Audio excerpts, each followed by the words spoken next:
Suya, noticing Shen Jinghong's calm demeanor, understood that she was no longer fooled by Lu Yuqing. Clearing her throat, Suya raised her voice just enough for everyone nearby to hear. Let me introduce her. This is Jinghong's cousin, Lu Yuqing. She's the daughter of the concubine from the Duke of Ding's household and is currently staying with Jinghong's family. She deliberately emphasized daughter of the concubine and staying, her tone dripping with mockery.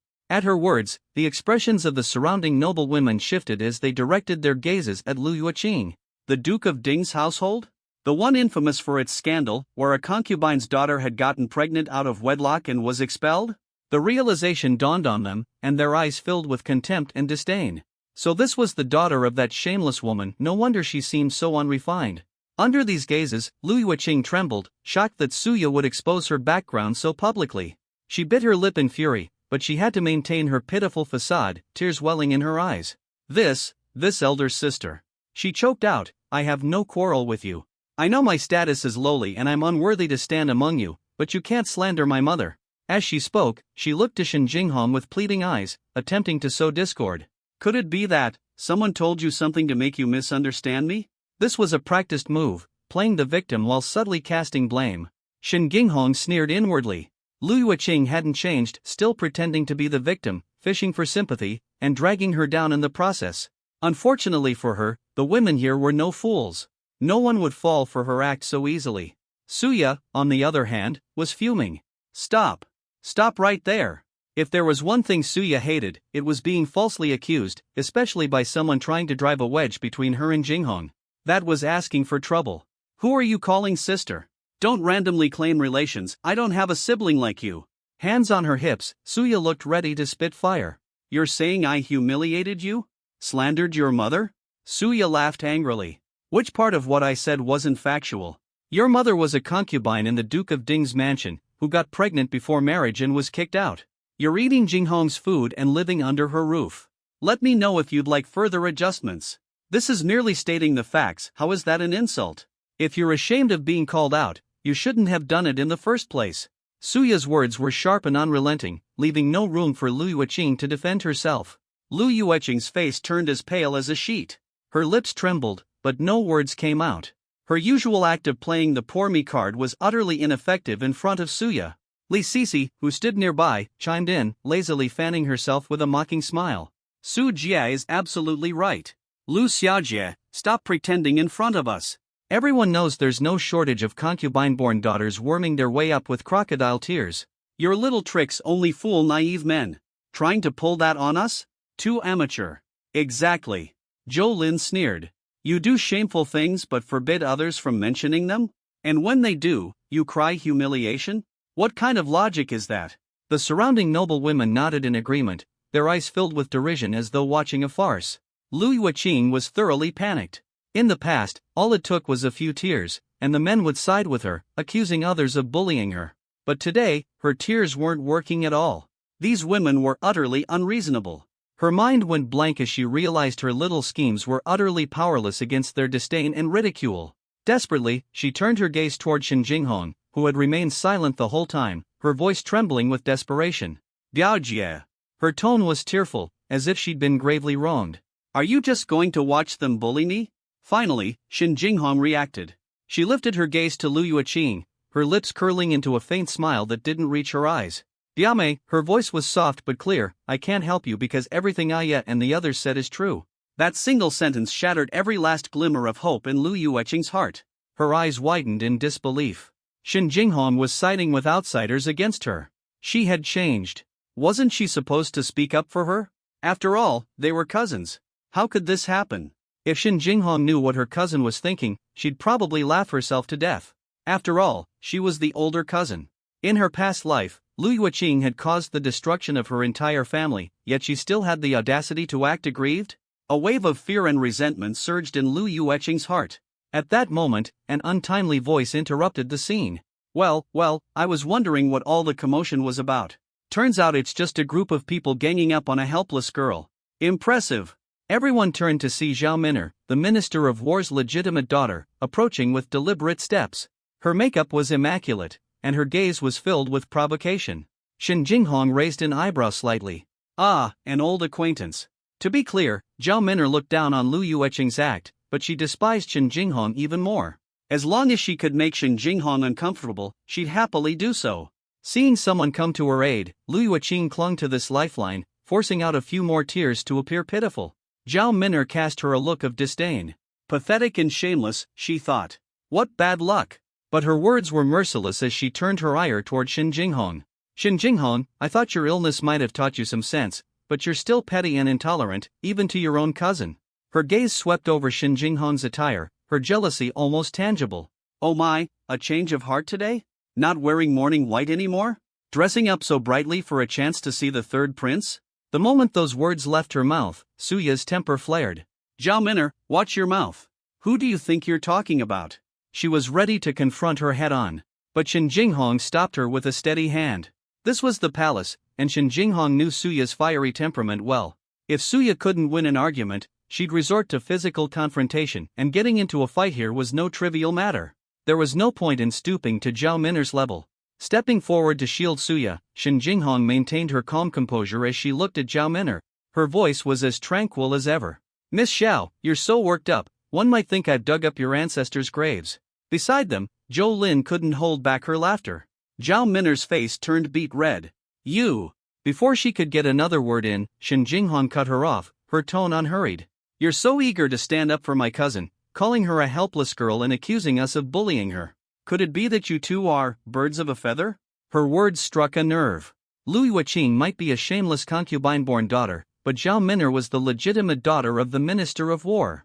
By lumping the two together, Shen Jinghong had effectively humiliated Zhao Min'er in public, implying there was no difference in status between them. The group of noble women erupted into laughter, their gazes dripping with mockery. That's nonsense. Who's like her? Zhao Min'er was trembling with rage, pointing at Shen Jinghong and on the verge of a tirade. Shen Jinghong, you. Before she could finish, a sharp voice interrupted the heated atmosphere in Yuhua Garden. Her Majesty, the Empress, has arrived. The announcement stopped everyone in their tracks. The previously tense air froze instantly. Every noblewoman, including the seething Zhao Min'er, immediately composed themselves and dropped to their knees. Your humble subjects welcome the Empress. May the Empress live long and prosperous. The chorus of greetings rang out as Shen Jinghong knelt too, her gaze lowered in silence. A hush fell over the garden as the group knelt in unison, their heads bowed low. Through her peripheral vision, Shen Jinghong watched the Empress's procession approach slowly. At the forefront was a regal woman clad in a golden phoenix robe, her hair adorned with a 9-phoenix coronet. She appeared to be around 35, her serene expression tinged with a faint smile. She exuded elegance and authority. This was the Empress, mother of the Crown Prince Xiao Chang and daughter of the powerful left Prime Minister. Shen Jinghong sneered inwardly. Benevolent on the surface, but a true snake beneath, she was far more dangerous than the blatantly vicious consort Shu. Walking beside the Empress was a woman dressed in a deep purple palace gown. Her beauty was striking, but her sharp brows and calculating eyes betrayed her scheming nature. This was Consort Shu, mother of the third Prince Xiaoyi. Consort Shu came from a humble background, having climbed her way up through the Emperor's favor and her own cunning. She was desperate for strong familial allies, and her sights were set on the Shen family, specifically, Shen Jinghong's father, the Duke of the Nation. Shen Jinghong's eyes swept over the consorts trailing behind, mentally cataloging their identities and ultimate fates. Rise, all of you, the Empress said, her voice gentle like a spring breeze. Thank you, Your Majesty. The women dared to stand only after the Empress had spoken. The Empress approached the pavilion, her gaze sweeping over the group before resting on Shen Jinghong, Suya, and Zhao Min'er. Her warm eyes seemed to pierce through every layer of pretense. From afar, I could hear such lively chatter. What were you all discussing? Come, tell me. I'm curious to join in the fun. Her words were light and casual, but they sent a ripple of unease through the group. Especially Zhao Min'er, whose face turned pale as a sheet. She hadn't expected her argument with Shen Jinghong to be caught by the Empress herself. If word reached the Emperor that she had been causing a scene and bullying others, she'd certainly face consequences. Her legs felt weak, and she dared not utter a word. Even Suya, though fearless, knew better than to speak recklessly in the Empress's presence. An awkward silence blanketed the scene. Lu Yueqing lowered her head, her eyes darting quickly as she felt a mix of fear and delight in her heart. She feared the Empress might hold her accountable, putting her identity at risk. But she was delighted at the thought that Shen Jinghong and the others might not escape unscathed either. If the Empress were to grow tired of Shen Jinghong, that would truly be satisfying. Amid the dead silence, Shin Jinghong stepped forward, knelt gracefully, and spoke with composure. Your Majesty, it's nothing serious. This humble girl was simply catching up with Miss Su and Miss Xiao, whom I haven't seen in a long time. In our excitement, we exchanged a few words. Miss Zhao commented that my attire today is quite vibrant and not as subdued as usual. In jest, I teased her for having poor taste. It was wrong of me to disturb your Majesty's presence. I humbly ask for your forgiveness. Her words were flawless. She skillfully downplayed the earlier heated argument as a playful exchange between sisters while subtly highlighting Zhao Min'er's impropriety. Zhao Min'er was so enraged that she nearly spat blood, yet she dared not utter a word in rebuttal. What Shin Jinghong said was technically true. Zhao could only glare at her in frustration, cursing her countless times in her heart. Hearing this, the Empress's smile deepened. She gave Shin Jinghong a long, meaningful look. I see, the Empress said with a smile. It's normal for young girls to have their little fun, but remember, this is the palace. Rules must be observed, and decorum maintained. After speaking, she tapped lightly on the table, signaling she wouldn't pursue the matter further. Her gaze fell upon Shin Jinghong's lavish palace attire, and she nodded approvingly. Miss Shin, your outfit today is truly stunning, the Empress said warmly. Taking Shin Jinghong's hand, she gently patted it. Young ladies should dress vibrantly, it does justice to their youth. Wearing such plain clothes in the past seemed a bit stingy.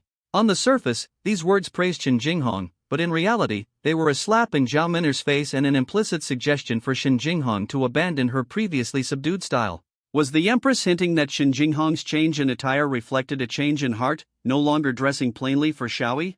Shin Jinghong understood the deeper implications. Yet, she displayed just the right amount of bashfulness on her face. Your Majesty is too kind. This outfit was specially chosen by my father. He said that since today is a celebration banquet, it's a joyous occasion, and I shouldn't dress too plainly, lest it dampens the festive mood. She deftly attributed her choice of clothing to her father, sidestepping the Empress's probing. Hearing this, the Empress's smile became even more genuine. Though her maternal family was powerful, an additional ally was always welcome. General Shin is indeed thoughtful, she said with a nod. Nearby, Consort Shu's eyes were practically ablaze. What was the Empress implying? The Crown Prince already had a wife, and yet she was eyeing Shin Jinghong as well? No, absolutely not. Her own maternal family was weak and relied on the support of the General of the State and the Duke of Dinghua. Her son's future wife could only be Shin Jinghong. Consort Shu stepped forward, taking Shin Jinghong's other hand and speaking warmly. My residence, Zhongzui Palace, may be a bit simpler, but Miss Shin's attire today is truly refreshing. Your Majesty flatters me, Shin Jinghong responded with a curtsy, using the gesture to tactfully withdraw her hand. Ha, in the previous life, you certainly didn't say that. Whenever I dressed even slightly brightly, you'd call it improper. And now you're praising me? The Empress noticed Shin Jinghong pulling her hand back and smiled faintly. Consort Shu was momentarily taken aback, thinking Shin Jinghong was a bit ungrateful. If she were to become her daughter-in-law, she'd need some proper discipline. Meanwhile, Lu Yueqing, watching the Empress and Consort Shu's fondness for Shin Jinghong, was seething with jealousy. What's so great about Shin Jinghong? All she has is her lineage.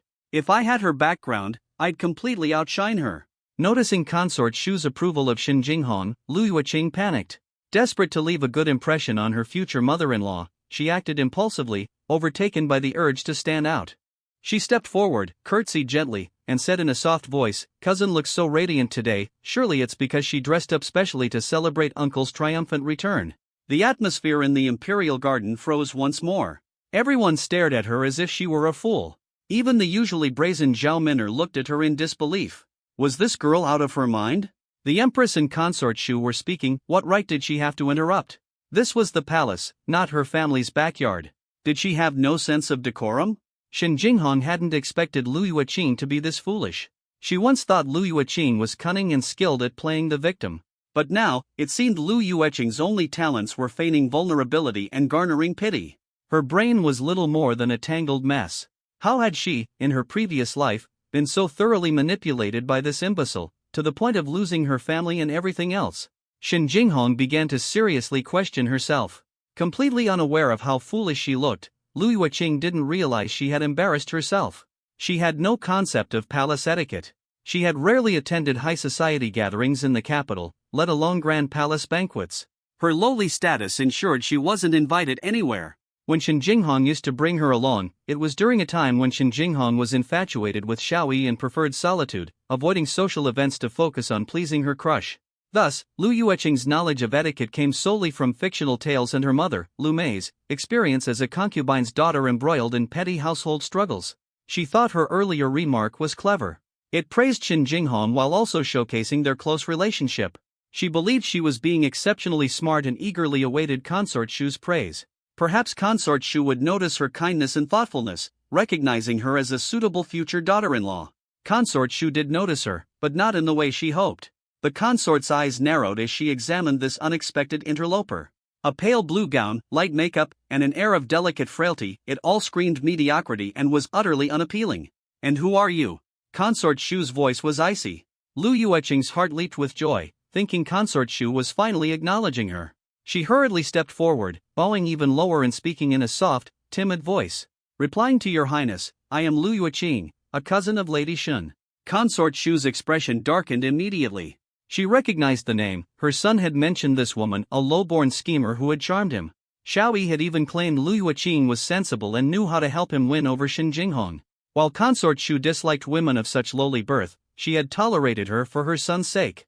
But now, witnessing Lu Yueqing's lack of etiquette firsthand, interrupting in the presence of the Empress and the capital's elite women, she was appalled. It was as if the words poorly raised were written all over her.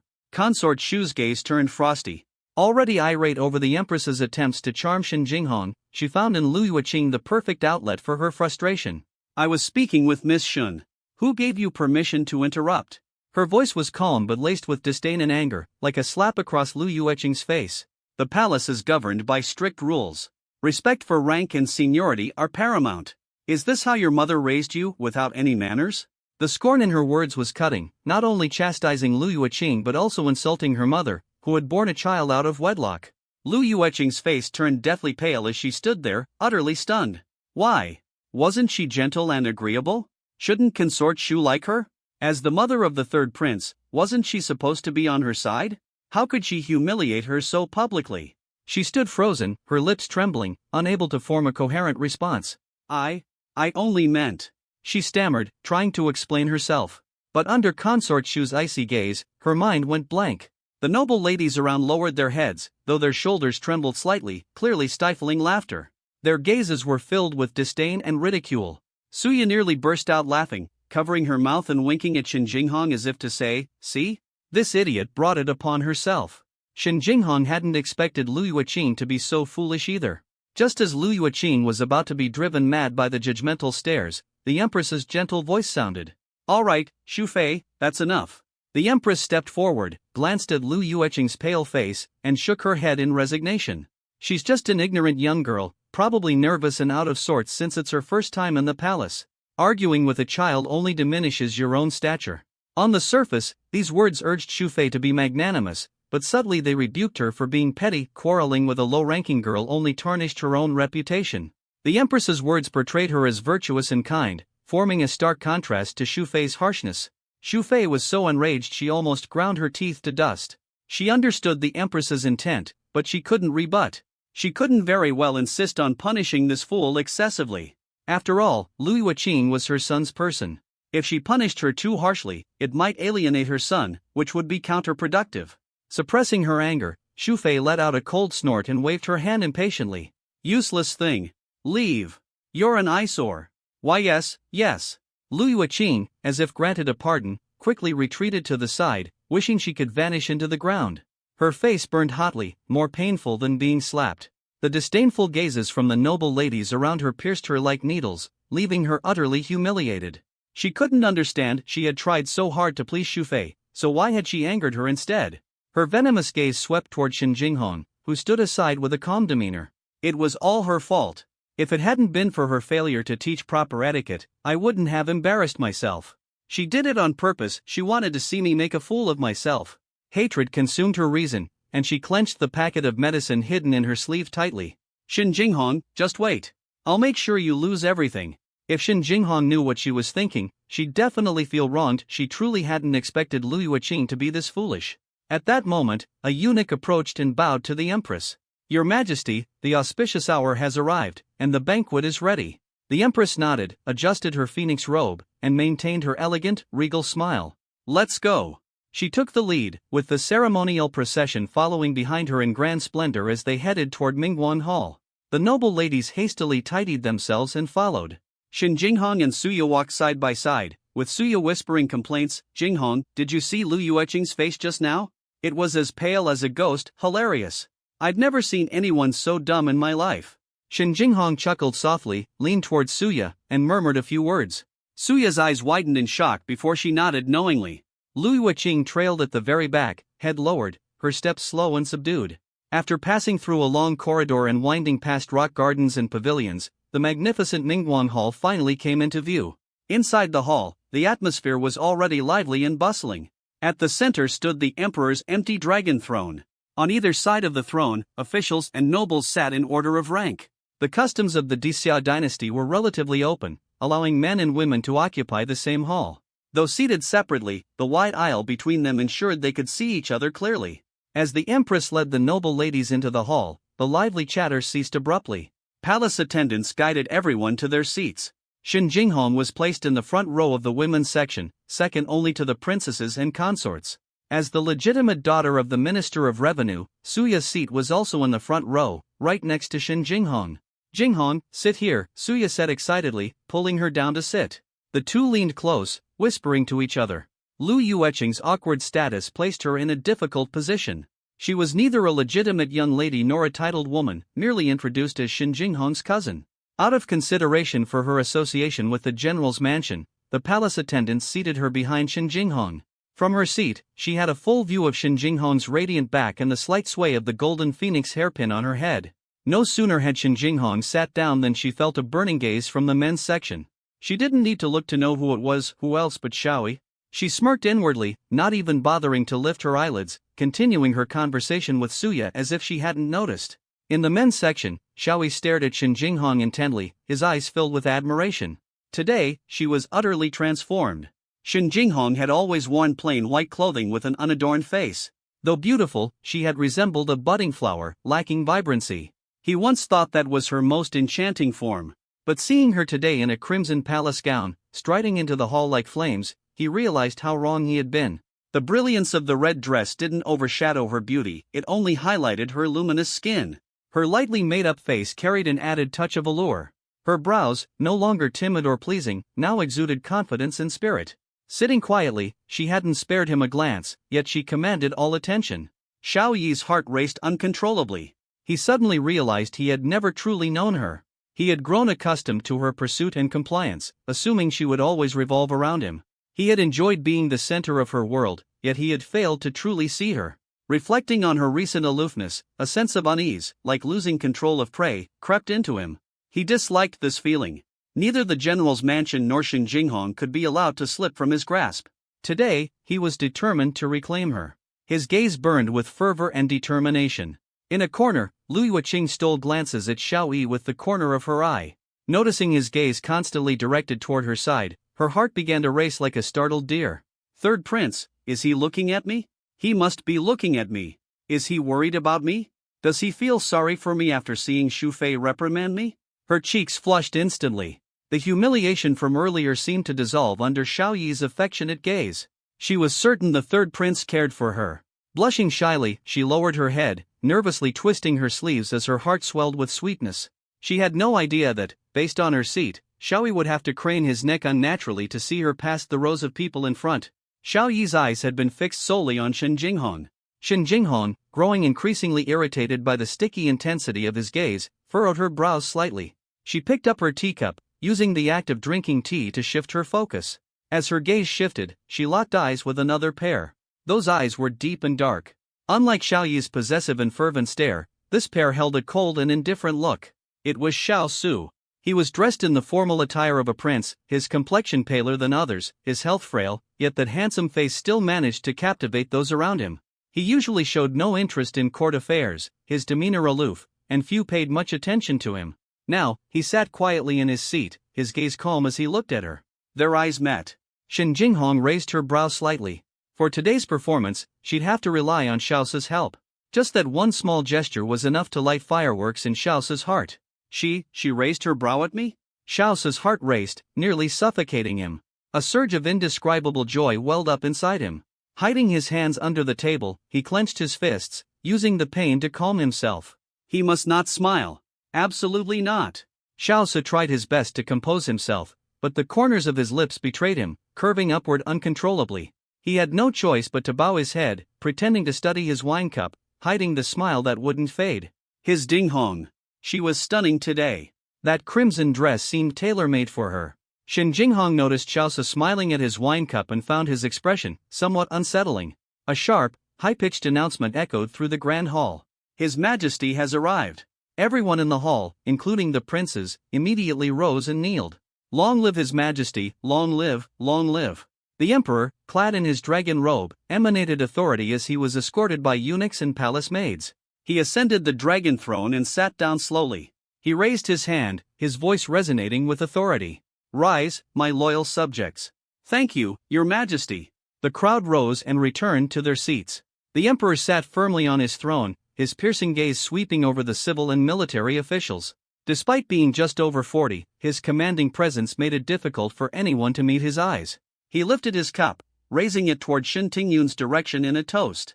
Minister Shen, your efforts in this campaign have brought great merit to Dixia. I am greatly pleased. A toast to you. Shen Tingyun stood up, holding his cup with a bow. It is my duty to serve Your Majesty and protect the realm. I dare not claim credit.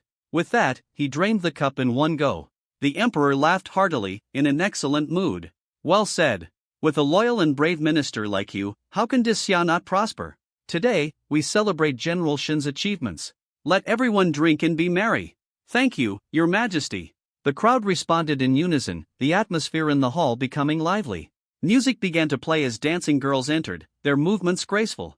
Delicacies were served one after another, yet Shen Jinghong remained seated at her table, without much appetite. Cousin. Shen Jinghong looked up at her, a hint of confusion on her face. Lu Yuqing approached the table, her expression full of apology. Cousin, earlier in the Imperial Garden, I was out of line and caused trouble for you. Her eyes reddened. Yuqing is of humble status.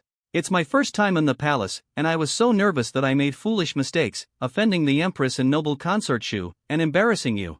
Cousin, you're too considerate. It was just a few light-hearted words, there's no need to apologize so profusely. No, while it may have seemed like a jest to you, Yuqing feels deeply remorseful. As Lu Yuqing spoke, she lifted the wine pot and poured wine for Shen Jinghong. Cousin, you are kind-hearted and forgiving, and I appreciate that. But Yuqing must show her sincerity. Please accept this cup of apology wine. She filled Shen Jinghong's cup to the brim and poured one for herself as well. Her movements seemed natural, but Shen Jinghong caught a glimpse of her left hand's fingernail grazing the rim of the pot. A faint trace of white powder fell into the wine. A subtle smirk of satisfaction flickered across Lu Yuqing's face.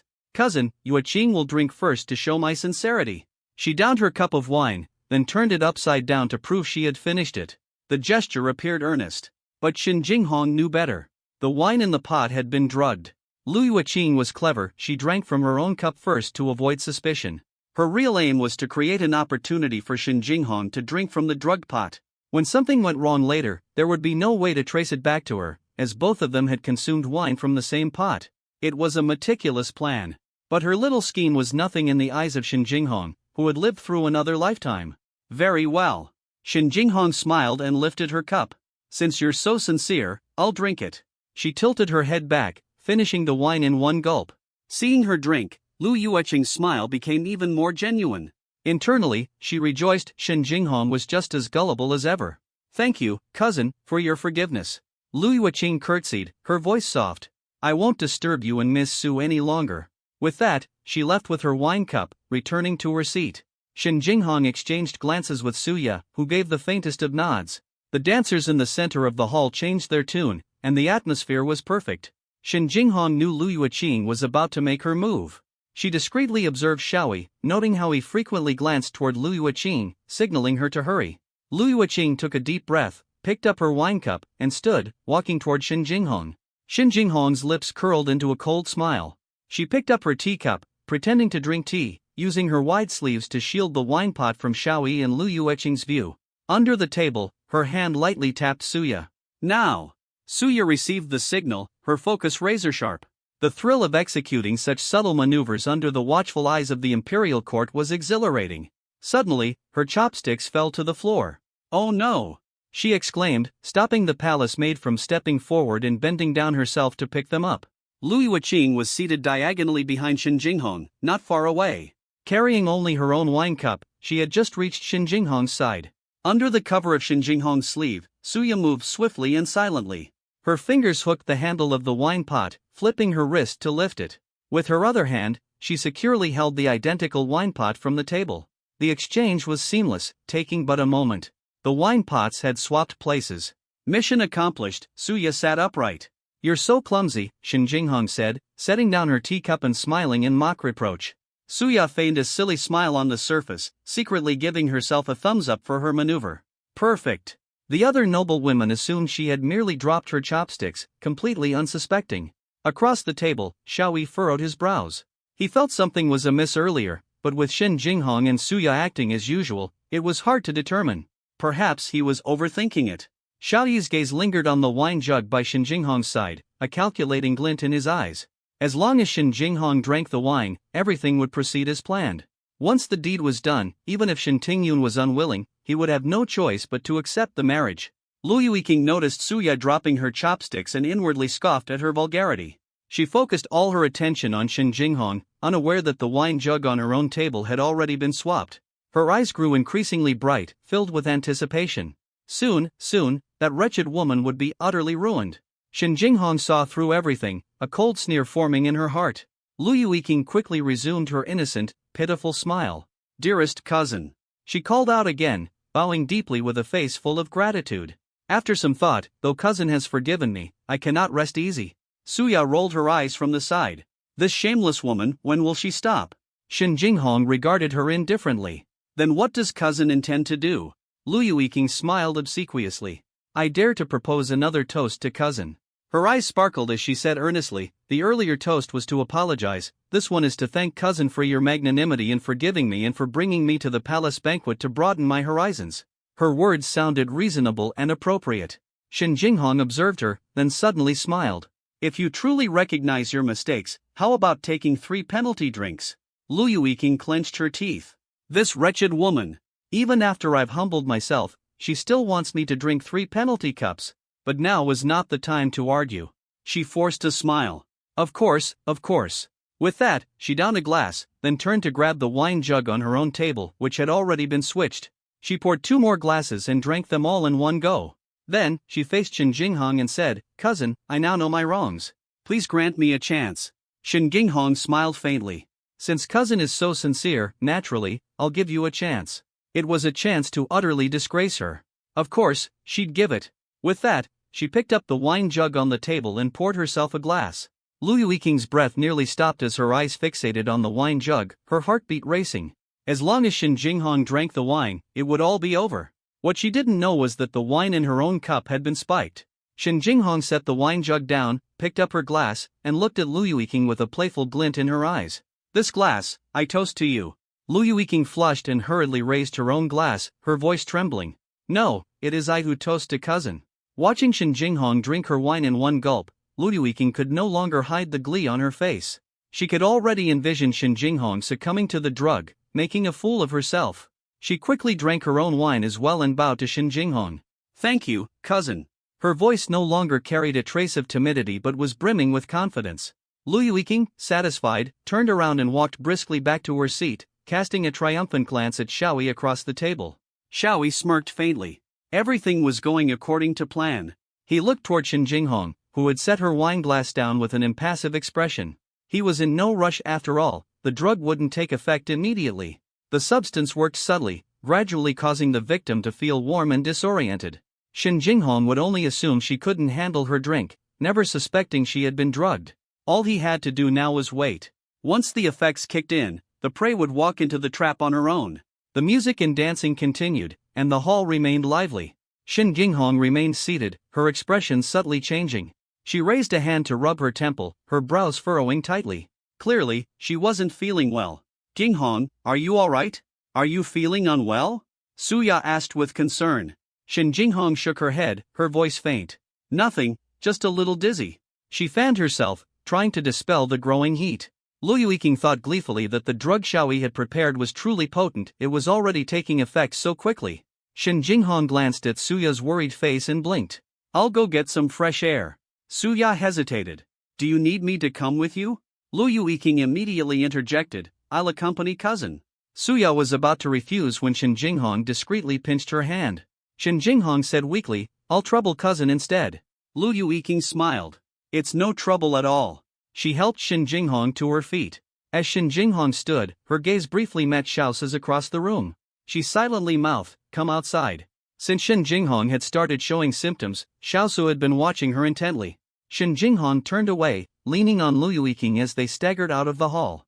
Xiaosu's hand clenched tightly around the table. He glanced at the emperor, then at Xiaoyi, who was brimming with confidence. With a cold expression, he downed his wine in one gulp, the glass landing on the table with a crisp clink. The other princes turned to look at him, noticing his pale complexion. "Fifth brother, are you all right?" Crown Prince Xiao Chang asked with concern. Xiaosu shook his head, his voice cold. "I'm fine. Just feeling stifled, I'll step out for some air." With that, he rose and strode out of the hall. "Cousin, have you had too much to drink? Should we find a place for you to rest?" Lu Yuiking feigned concern. Shen Jinghong shook her head, her voice weak. "Just find a nearby pavilion to sit for a bit." Lu Yuiking agreed verbally, supporting Shen Jinghong as they followed the guards toward a secluded courtyard. She was practically bearing half of Shen Jinghong's weight. "Cousin, can you still walk?" she asked softly. "Getting some air doesn't seem to be helping." The palace maid said, "There's a quiet courtyard up ahead, I'll help you there to rest." Shen Jinghong nodded feebly, leaning against her and murmuring, "All right, as you say." With Shen Jinghong's consent, Lu Yuiking's heart leapt with joy. She quickened her pace, leading Shen Jinghong toward the courtyard where Xiao Yi's guards were waiting. Along the way, Shen Jinghong kept her eyes closed, allowing Lu Yuiking to manipulate her as though she had completely lost consciousness. Supporting Shen Jinghong, Lu Yuiking could feel her limp, boneless weight and was filled with smug excitement, barely able to contain herself. What a fool! This is segment 39/149. Below is the processed content, maintaining the original paragraph structure, line breaks, and overall formatting.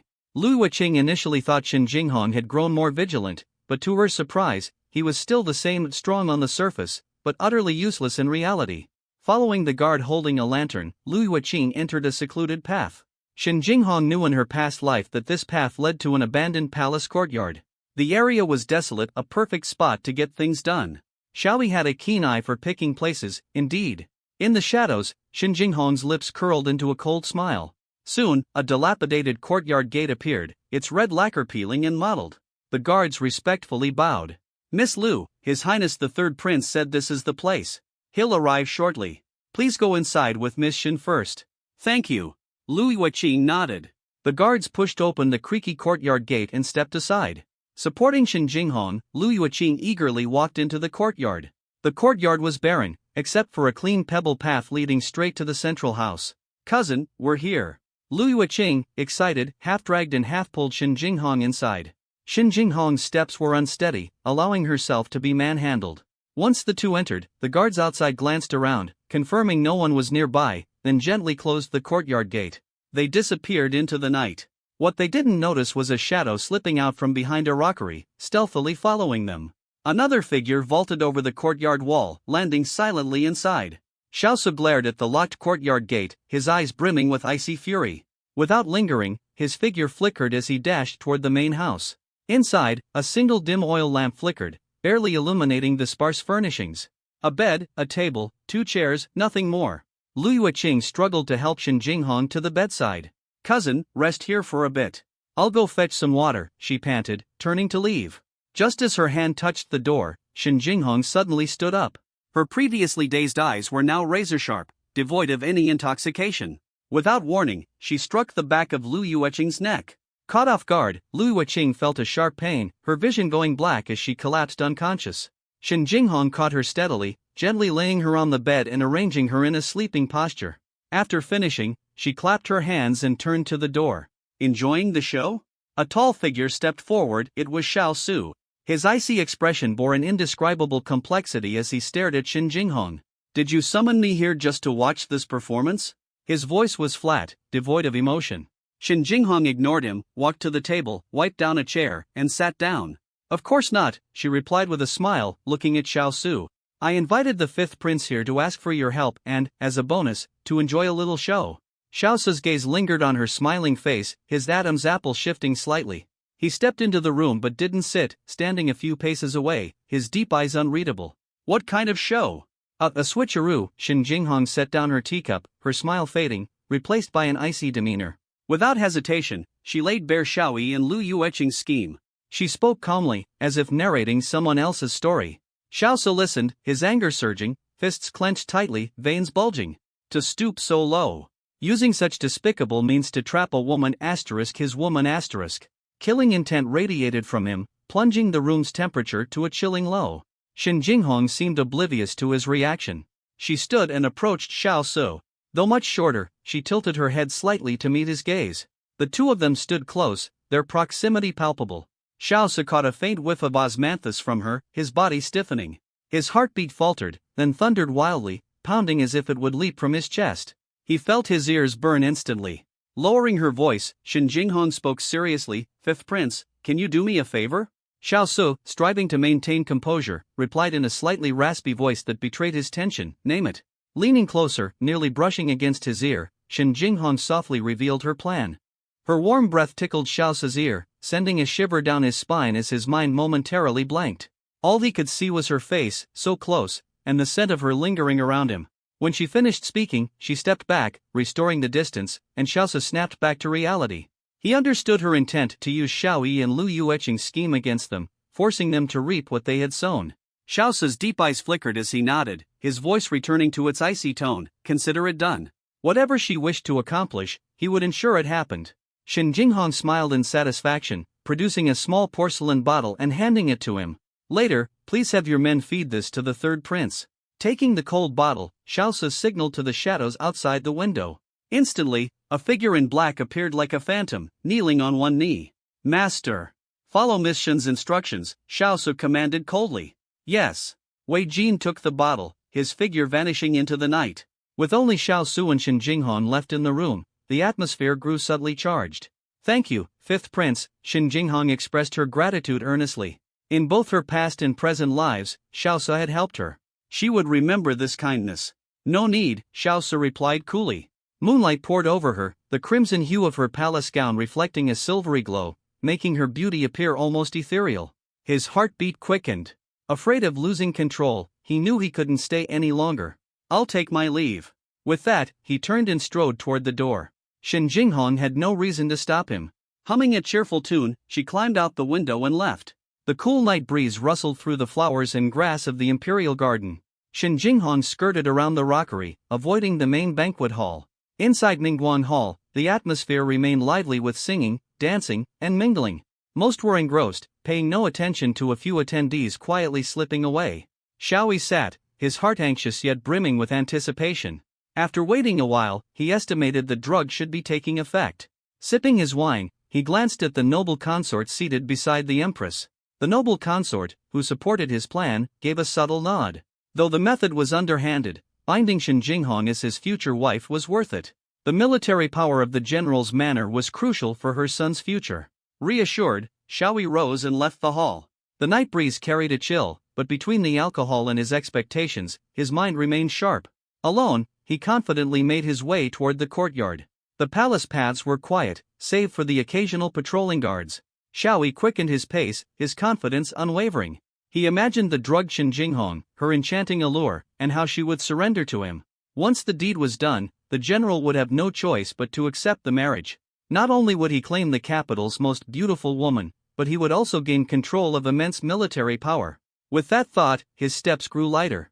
Adjusting his robes, he ensured he appeared composed and elegant. Here's the translated and adapted content for an American audience, maintaining the structure, paragraph breaks, and overall layout. Just as he was approaching, a shadow suddenly darted out, heading straight for his face. Xiaoyi was startled. Years of martial arts training kicked in, and his reflexes were swift. With a sharp lean backward, he narrowly avoided the deadly strike. Who's there? He shouted sharply, his inner strength surging. But the shadow was faster. Before he could react, it was already upon him. A precise knife-hand strike landed on the back of his neck. Xiaoyi felt a sharp numbness at his nape, his vision went black, and he lost consciousness. He didn't even get a clear look at his assailant. Wei Jin sneered as he watched the third prince collapse like a ragdoll. With such lousy skills, you dare compete for my lord's woman? Overestimating yourself. Without hesitation, he hoisted Xiaoyi over his shoulder and vanished into the shadows. Later, he pried open Xiaoyi's mouth and shoved a black pill from a small porcelain bottle, handed to him by his master, down Xiaoyi's throat. This is valuable stuff. Can't let it go to waste. Muttering to himself, he used his inner strength to help the pill go down. Once everything was done, Wei Jin carried Xiaoyi with ease, strolling toward the courtyard.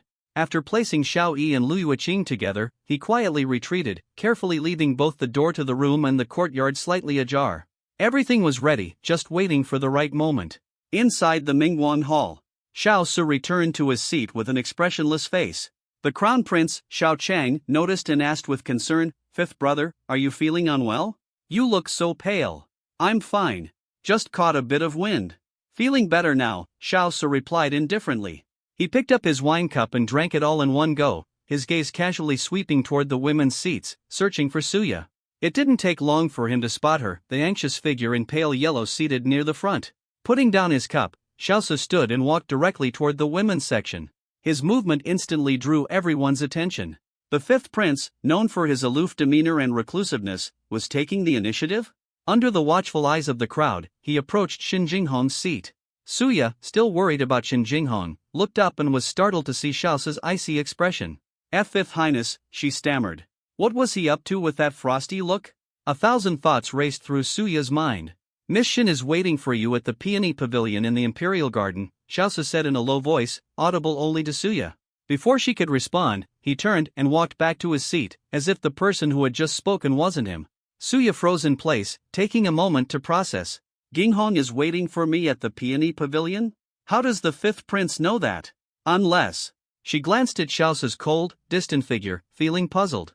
Since when did her Jinghong have any dealings with this icy prince? But now wasn't the time to dwell on it. If she knew where Jinghong was, she had to go find her right away. She quickly informed Li Sisi and Zhou Lin that she was going to change clothes, then hurriedly slipped out of the hall. Suya ran all the way, lifting her dress to avoid tripping, and arrived at the Peony Pavilion, slightly out of breath. From a distance, she saw a familiar figure. Leaning casually against the railing, Shin Jinghong held a freshly picked peony in her hand. Bathed in moonlight, her crimson palace gown was breathtakingly beautiful. Her expression was calm, her demeanor composed, showing no signs of discomfort. "Jinghong!" Suya rushed over. "You scared me to death. You said you felt dizzy, why are you here? And the fifth prince, he..." Shin Jinghong raised a finger to her lips, her face carrying a mysterious smile. "Suya, don't worry." She pulled Suya down to sit on a stone bench. "I'm fine." "Fine?" Suya looked her over. Seeing her rosy complexion, she finally relaxed. Then, earlier. "Just acting," Shin Jinghong said nonchalantly. "Acting? For whom? That vile Lu Yuqing?" Suya's eyes widened, quickly piecing things together. "Not just her," Shin Jinghong replied with a faint smile, tucking the peony into her hair. "There's someone else." "Who?" "You'll find out soon." Shin Jinghong teased, "The show's about to start. We'll stay here and watch as the audience." Seeing her friend's confidence, Suya's curiosity burned, but she stopped asking questions and instead stayed to chat. Meanwhile, back in the Mingguan Hall, Consort Shu sat at her seat, her fingers drumming on the table as unease gnawed at her. How long had it been? Half an hour? By now, the maid she sent should have returned crying and reporting the news. But there was no sign of her. Her anxiety began to spiral. At that moment, the emperor set down his wine goblet. The banquet had gone on for over an hour. The singing, dancing, and drinking had run their course. It was time to wrap things up.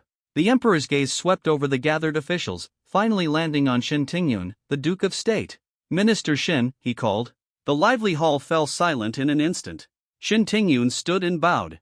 "Your Majesty, I recall mentioning to you last time that I intended to arrange a marriage for your daughter, Jinghong," the emperor said in a strong, commanding voice. "I told you she could choose among my sons. Did you ask for her preference? Where is she? I don't see her." That statement sent a ripple of tension through the crowd. Tonight's main event, the Duke of State's daughter choosing a suitor, was no ordinary match. It was a declaration of the Duke's political allegiance. All eyes turned to Shin Tingyun. His expression remained calm as he replied, "Your Majesty, my daughter had a bit too much to drink and felt dizzy, so she stepped out to get some air in the Imperial Garden. I apologize for causing you concern. No matter. A young woman's health is delicate, the emperor said dismissively, though his focus was on the more pressing issue. What's her decision? Which prince has she chosen? Consort Shu's heart leapt into her throat. She clutched her handkerchief tightly, then loosened her grip. There was no use being nervous. Once her son and Shin Jinghong's scandal broke out, Jinghong would have no choice but to marry him. The empress sat still, her smile cold as ice. She glanced at Consort Shu, seeing through her anxiety and smirking inwardly. Crown Prince Xiao Chang held his wine cup, maintaining an air of detachment.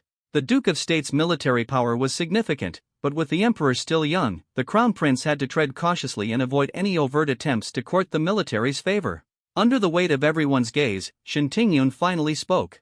Your Majesty, my daughter said. The hall went silent, everyone holding their breath. She said she favors the fifth prince. What? The words struck like thunder, leaving the Mingguan hall in stunned silence. The fifth prince? Xiao Su, the sickly, aloof prince uninvolved in court politics? Everyone in the court knew the crown prince had the prime minister's backing, and the third prince had Consort Shu's support. The battle for the throne was fierce. The Duke of State held great military power, so his choice of a son-in-law carried immense political weight. Most assumed he would choose either the crown prince or the third prince. But the fifth prince? The most unlikely candidate? What was going on? General Shun, a seasoned warrior of countless battles, has truly lost his clarity? Giving up a promising future to choose a frail prince? Is he trying to avoid the succession battle? This choice is too surprising. Consort Shu's face turned ashen in an instant. She couldn't believe it, her mind buzzing.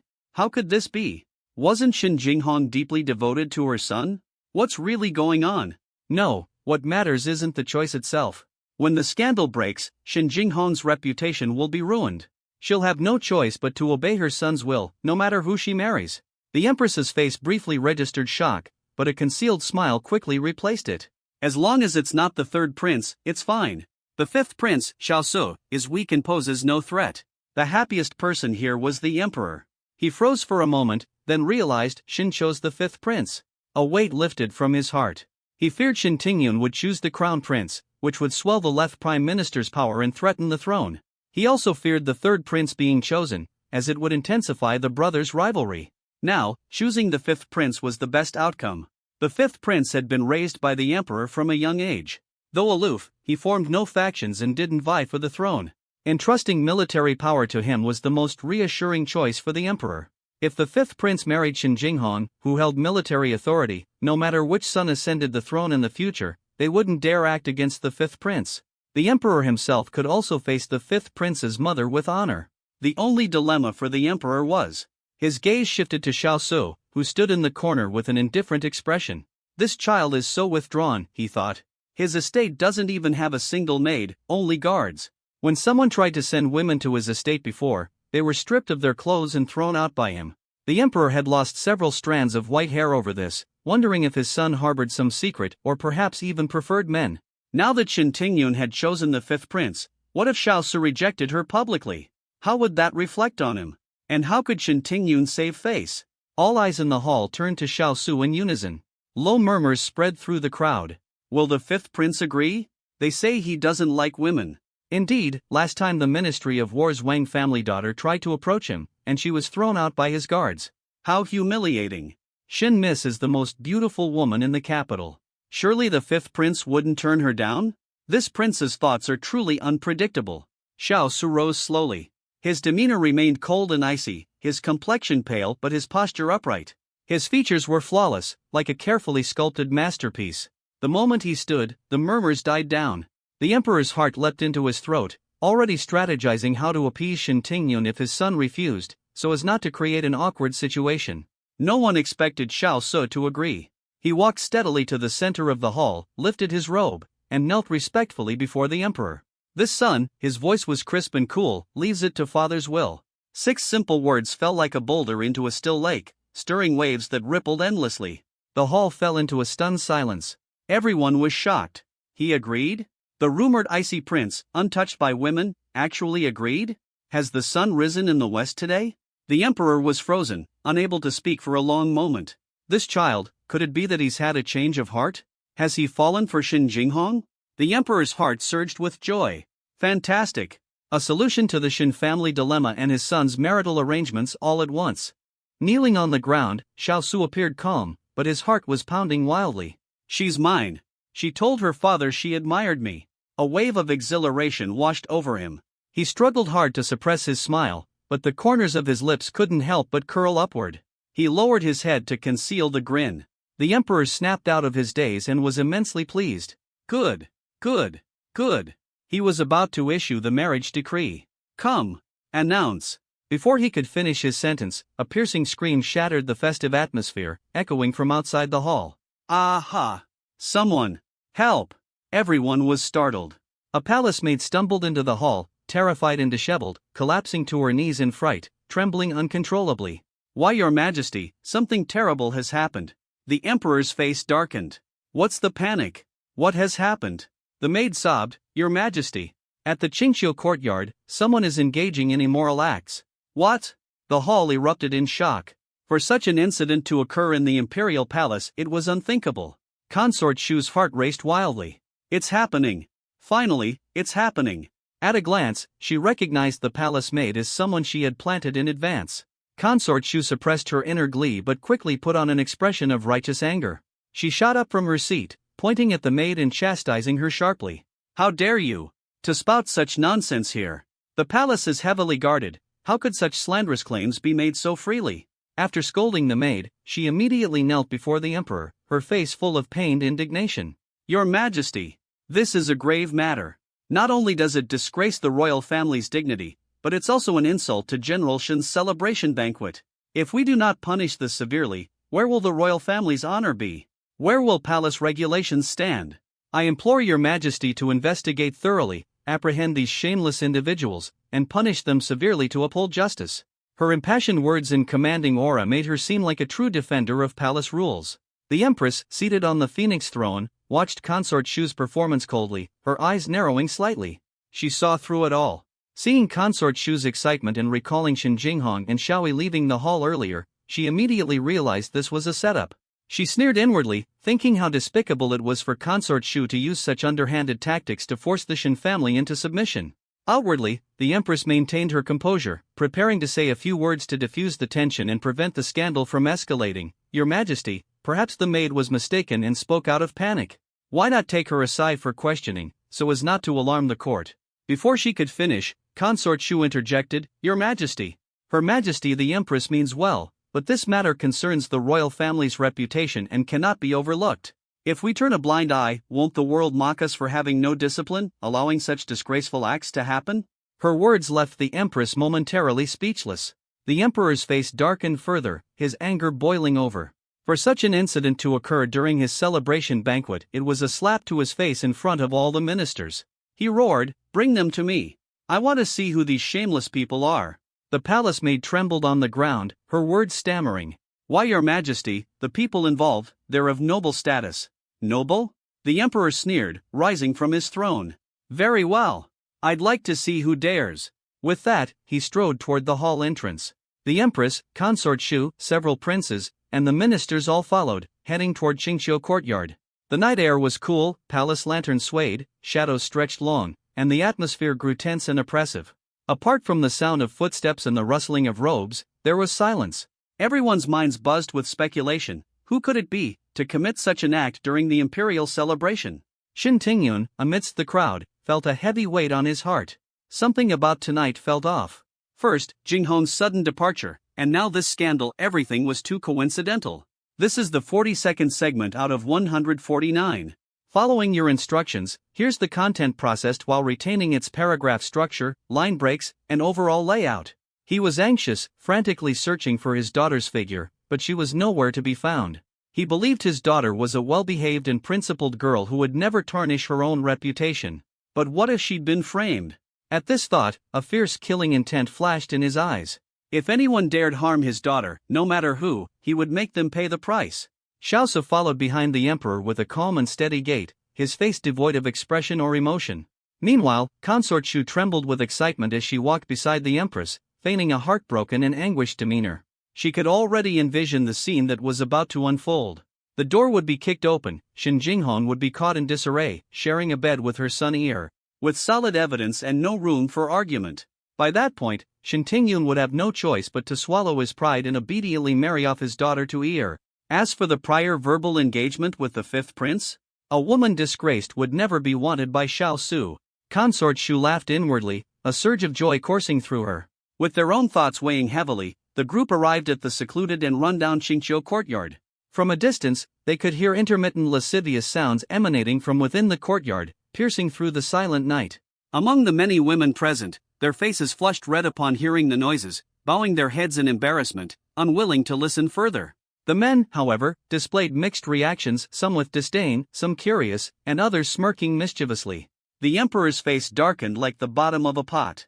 He had weathered countless scenes as a battle-hardened leader, but tonight's spectacle was a complete disgrace. Shameless! He gritted his teeth, his body trembling with rage. Pointing at the tightly shut courtyard door, he roared, "Break it open for me!" 2 guards stepped forward and, with a forceful kick, broke down the decrepit door. The door slammed to the ground, raising a cloud of dust, and the sounds from within grew louder. The emperor stormed into the house with the others in tow. Under the dim light, on a tattered bed, 2 pale bodies were intertwined in a shameful position. Clothes were strewn haphazardly across the floor.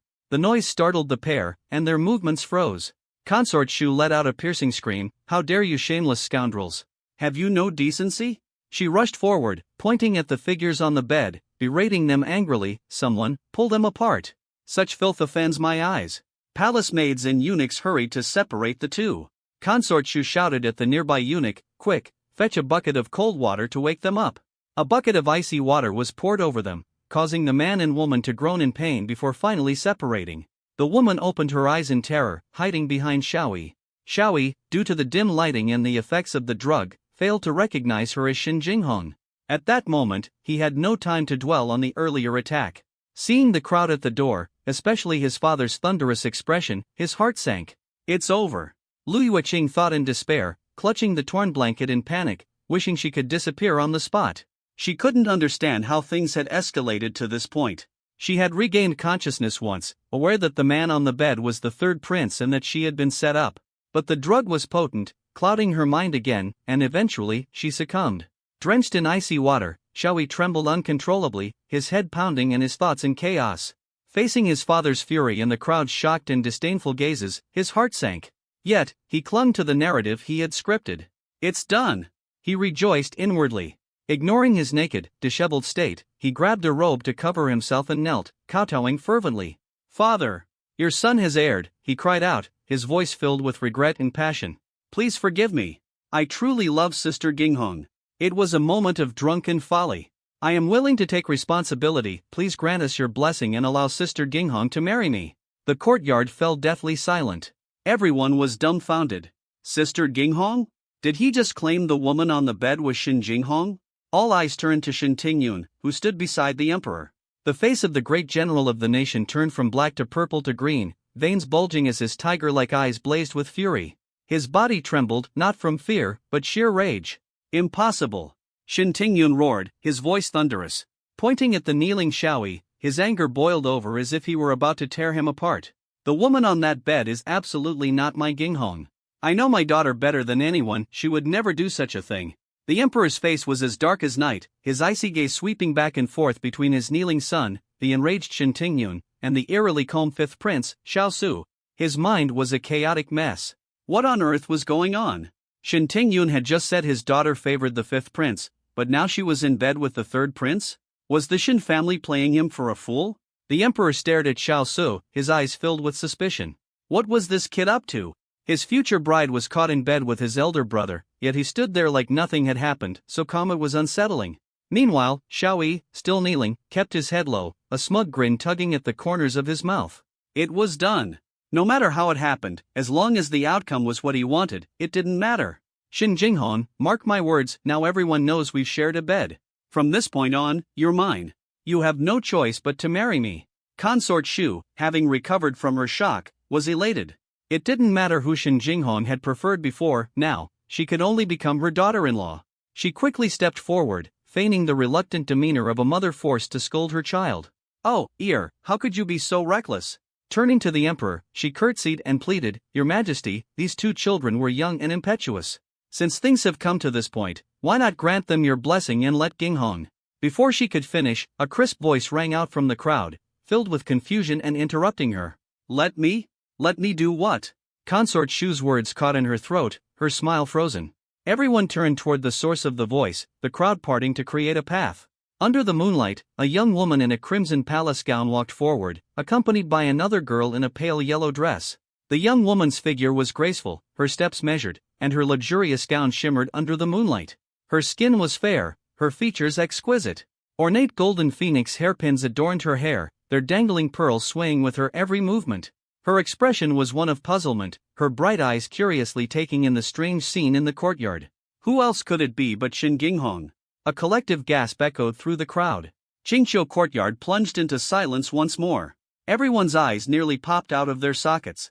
They stared at the composed, well-dressed Shin Jinghong, then at the trembling, blanket-clad woman on the bed, and finally at the kneeling Xiaoyi. Their minds were in utter chaos. What was going on? Had they seen a ghost? If this was Shin Jinghong, then who was the woman on the bed? Xiaoyi's head shot up. When he recognized the figure approaching, his pupils constricted in shock. Shen Ginghong? How could she be here? How could she appear unharmed? Then the one who was just with him. Terrifying thoughts exploded in his mind.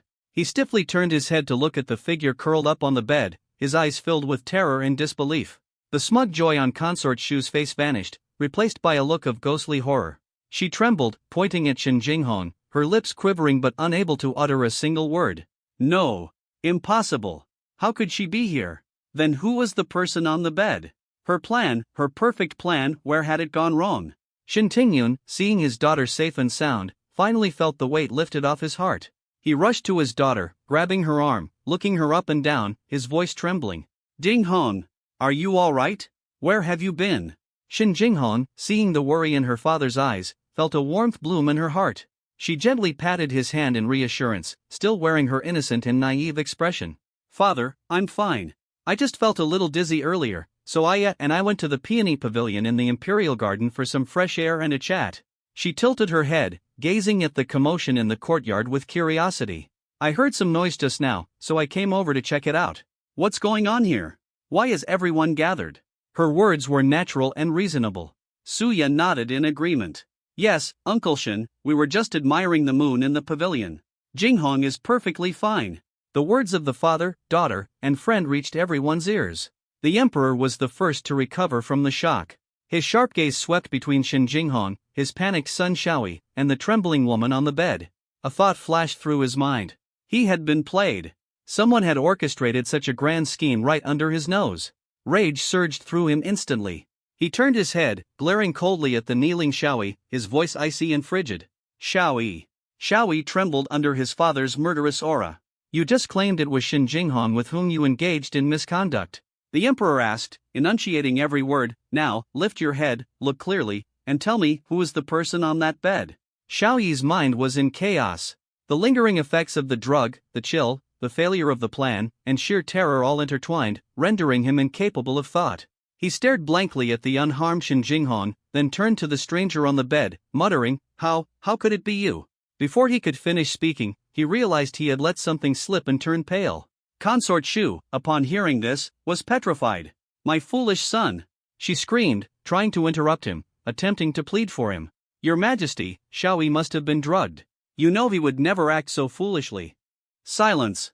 The emperor roared, cutting her off. His gaze, sharp as a blade, shot toward the trembling woman on the bed. Guards! He bellowed, rip off that filthy quilt. I want to see which vile creature dared impersonate the Shin family's young lady and commit such an act in the palace. 2 guards immediately stepped forward. On the bed, Lu Yuqing let out a wretched scream. No! Please, I beg you, don't. She clung desperately to the quilt, trying to preserve the last shred of her dignity. But it was futile. The guards ruthlessly tore the quilt away. Lu Yuqing's disheveled and humiliated figure was exposed for all to see. Her tear-streaked, devastated face was clear as day. Gasps of shock erupted around the courtyard. My goodness, it's her. Isn't that the cousin who's always following Miss Shin? Yes. The one who was exposed in the Imperial Garden earlier, the illegitimate daughter of the Duke of Dinggua's household, pregnant before marriage. She's the one with the third prince? How shameless! The sharp, cutting remarks pierced Lu Yuqing's heart. She hastily grabbed the quilt to cover herself. Consort Shu stared at the wretched woman on the bed, feeling dizzy, nearly fainting. It was Lu Yuqing, that insignificant, disgraceful woman. How could she end up in bed with her son? Consort Shu's mind went blank. This was her own orchestrated drama, and she had invited the entire court to watch it. Her face burned painfully, more humiliating than a slap across the face. The kneeling Shaoyi finally regained his senses. Upon realizing it was Lu Yuqing, the last thread of his rationality snapped. It wasn't Shen Jinghong. He looked at Lu Yuqing, recalling her infatuation with him. Could this have been deliberate on her part? The emperor coldly observed the mother and son, who looked as though they had lost everything. He understood clearly. This was a farce they had staged themselves, only for it to backfire spectacularly.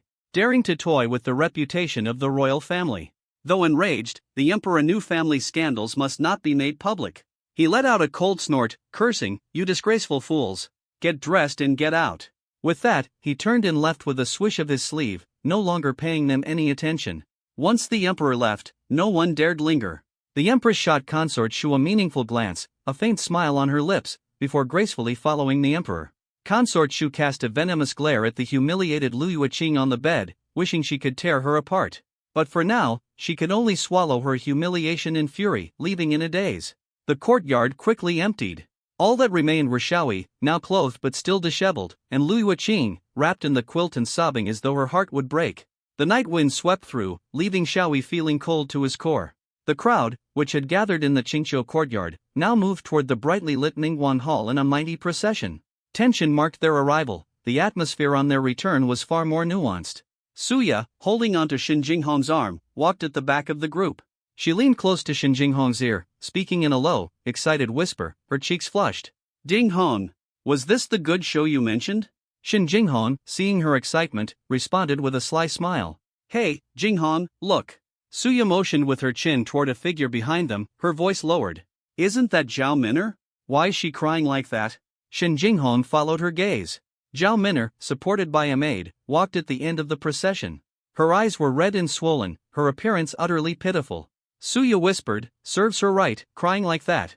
Seeing the man she loves in bed with another woman, how could she not be heartbroken?" Shen Jinghong watched Zhao Min'er's heart-wrenching sorrow but felt no satisfaction. Foolish girl. In her past life, Zhao Min'er had sacrificed everything for Shaoyi, only to meet a tragic end. Wasn't that the same as her former self? Pitiful and hateful. Shen Jinghong chose not to dwell on it, withdrawing her gaze. Back in the Qingqiu courtyard, silence reigned. Shaoyi, although now clothed, still looked disheveled. Yet his bearing as a prince remained intact. His face was as dark as a stormy sky, his eyes blazing with fury and murderous intent. Step by step, he approached the woman on the bed. Lu Yuqing sensed his footsteps and raised her tear-streaked face to look at him. "Your Highness. Third Prince. It wasn't me. It really wasn't me. We were all set up." Shaoyi suddenly reached out and grabbed her by the neck, lifting her off the bed. "Ugh!" Lu Yuqing struggled for breath, her eyes wide with fear. Her hands clawed at Shaoyi's wrist, desperately trying to loosen his grip, but to no avail. She never imagined the third prince would treat her this way. What about the promises of eternal love written in those letters? Shaoyi's eyes were bloodshot, his gaze fierce and unforgiving. "Speak! Was it you? Did you plan all this just to get into my bed?" "No, it wasn't." Lu Yuqing's face turned red, and she managed to choke out a few words with great difficulty. "It was Shen Jinghong. She knocked me out." "Shen Jinghong?" Shaoyi's grip loosened slightly upon hearing the name. Lu Yuqing gasped for air, coughing violently as she greedily inhaled. She quickly explained, "Your Highness, it's true. I was helping Shen Jinghong walk. She said she felt dizzy. Then, out of nowhere, she struck me from behind. When I woke up, I was already here." Shaoyi's mind raced. He recalled being ambushed and knocked out on his way to Qingqiu courtyard. Shen Jinghong? No, it couldn't be. She's just a sheltered woman from the inner court. How could she possess the skills to knock him out silently? Moreover, there's no way one person could have orchestrated all this alone. She must have had help. But who? The crown prince? Or? He couldn't figure it out. With a sudden flick of his wrist, he threw Lu Yuqing back onto the bed. Shaoyi didn't even spare her another glance. He straightened his robes and strode out of the chamber. Within the Ningguan Hall, the once festive atmosphere had vanished. The dancers and musicians had departed, leaving only the civil and military officials, along with members of the imperial family, all seated solemnly. The hall was so silent that one could hear a pin drop. The oppressive tension was palpable. The emperor sat on the dragon throne, his expression as dark as the storm clouds, his fingers tapping the armrest rhythmically, producing a dull thud sound. His gaze swept across the gathered officials before finally landing on Consort Shu, whose face was deathly pale. His eyes were cold and filled with disdain. Consort Shu sat on pins and needles. The empress, seated on the phoenix throne, maintained a composed demeanor devoid of her usual serene smile. Yet, the schadenfreude in her eyes was barely concealed. General Shen Tingyun had returned to his seat. Though a man of war, he understood the political implications of tonight's events. The third prince's scheme to entrap his daughter had backfired spectacularly. Meanwhile, Shen Jinghong and Suya sat quietly, as if the chaos outside had nothing to do with them. Amid this eerie stillness, a disheveled figure appeared at the entrance of the Mingguan Hall. It was Xiaoyi. He had changed into clean clothes, his hair neatly tied, but his face was pale, and his eyes were dark and brooding, betraying his inner turmoil. As soon as he entered, all eyes in the hall turned toward him. Xiaoyi took a deep breath, forcing himself to stand tall and walk steadily into the grand hall. He could feel the piercing gazes from every direction. Stopping in the center of the hall, he dropped to his knees with a heavy thud. "Your son greets Father Emperor." He pressed his forehead to the cold stone floor, his posture humble and submissive. The emperor stared coldly at his kneeling son, neither permitting him to rise nor speaking a word. Time ticked by, and the atmosphere in the hall grew increasingly suffocating. Xiaoyi remained motionless, beads of cold sweat forming on his forehead. He knew his father was punishing him, exerting pressure. Finally, after what felt like an eternity, the emperor's icy voice broke the silence. "Xiaoyi, do you understand your wrongdoing?" The voice wasn't loud, yet it struck Xiaoyi like a thunderclap. He trembled violently. His father already knew. But he could never admit that this was all part of his scheme to entrap Shen Jinghong and seize control of the Shen family's military power. To confess would not only ruin his reputation but also cost him the support of the court officials and shatter his path to the throne. His mind raced. He had already prepared a response on his way here. Lifting his head, his face was filled with pain and remorse. In a hoarse voice, he said, "Your son knows his wrongs. I am guilty beyond redemption." He kowtowed forcefully, his forehead striking the stone floor with a dull thud. "Your son drank too much at tonight's banquet. In a drunken stupor, I lost control and committed an outrageous and shameful act, disgracing the royal family." Tears streamed down his face as he spoke, his performance heartfelt and convincing. "Your son knows the gravity of his crimes and dares not ask for forgiveness. I only plead for severe punishment. Whatever Father Emperor decides, I will accept without complaint." He finished with another heavy kowtow. His words left no room for loopholes. By attributing his actions to drunken misconduct, he shifted the narrative from premeditated conspiracy to a lapse in judgment, fundamentally altering the nature of his offense. Moreover, by voluntarily admitting guilt and demonstrating remorse, he aimed to mitigate the severity of his punishment. Shen Jinghong paused briefly, then glanced coldly at the kneeling Xiaoyi, a faint smile playing on her lips. As expected of Xiaoyi, he had quickly concocted a plausible excuse to absolve himself of blame. His thick-skinned cunning was truly impressive. But no matter. Today's incident was never meant to utterly destroy him. After all, he was a prince. Even if the emperor was enraged, he wouldn't punish him too severely in public. After all, this was, on the surface, merely a scandal involving a woman, not a grave crime. Xiaoyi thought the same. But revenge could wait. From the dragon throne, the emperor listened coldly to Xiaoyi's confession, his face betraying no emotion. Not a word of Xiaoyi's plea did he believe. He knew his son all too well. But though he saw through the lies, he couldn't expose them publicly. As Shen Jinghong had surmised, family scandals were not to be aired in public. No matter how furious he was, he couldn't let the royal family become a laughingstock. Weariness and disappointment flickered in the emperor's eyes. Looking at his kneeling son, the one he had once placed such high hopes on, he felt nothing but icy disdain. Ambition was one thing, but resorting to such despicable tactics? How could such a man be fit to rule the empire? The emperor closed his eyes for a brief moment, then reopened them. The emotions in his gaze were gone, replaced by the cold majesty of an emperor. He looked down at Xiaoyi, ready to pronounce his judgment. "Since you admit your guilt, you shall be punished accordingly. Prince Xiaoyi, your conduct has been disgraceful, your behavior wanton, and you have tarnished the royal family's reputation. Such actions are a stain upon the empire." The emperor's voice grew colder and more severe with each word. I hereby sentence you to 3 months of house arrest. Reflect on your actions. All your duties are suspended, and you are forbidden from leaving your residence without my explicit permission." The punishment was neither too light nor too heavy. For a prince vying for the throne, being confined for 3 months during such a critical period was a severe blow. During this time, he would be absent from court affairs, unable to build alliances or showcase his capabilities to the emperor.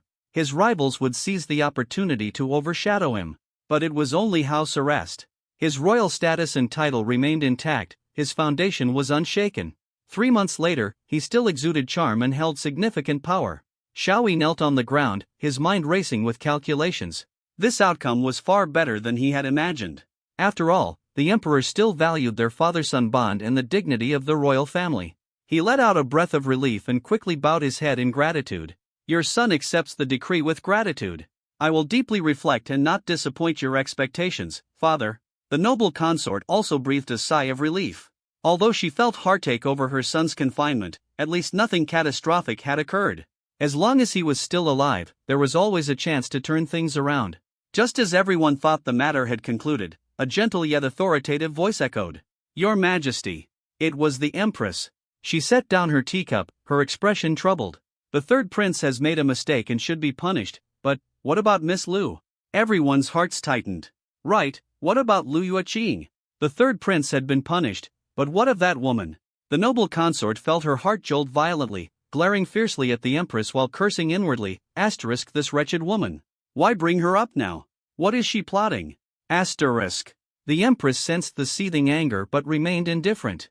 She continued in a compassionate tone, "Your Majesty, while Miss Lu's behavior was improper and shameless, she is, after all, an unmarried young lady. Her reputation has been ruined by today's scandal. If there's no resolution for her, she'll have no face to meet anyone, and it would tarnish the royal family's reputation as well."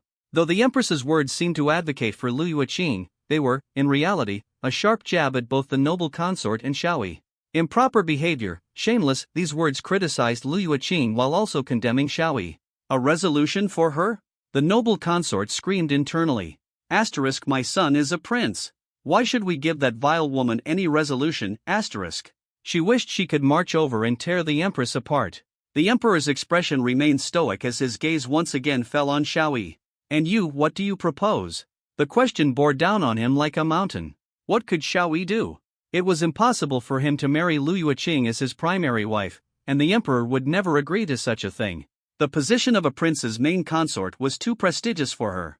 But having just portrayed himself to the Emperor as the victim of a drunken mistake, if he now severed ties with Lu Yueqing and cast her aside, he would be seen as a shameless scoundrel, utterly destroying his image. What would the civil and military officials think of him? How could he compete for the throne in the future? He cowed out again, saying, "Father, this matter arose because of me. I am willing to take full responsibility." Pausing, he added, "I am willing to take Lu Yueqing as my concubine." The word stunned the entire hall. A concubine. Though not the primary wife, it was still an official rank, a tremendous honor for Lu Yueqing. To think that just one night during a palace banquet could elevate her to such heights. Many noble women displayed jealousy and disdain.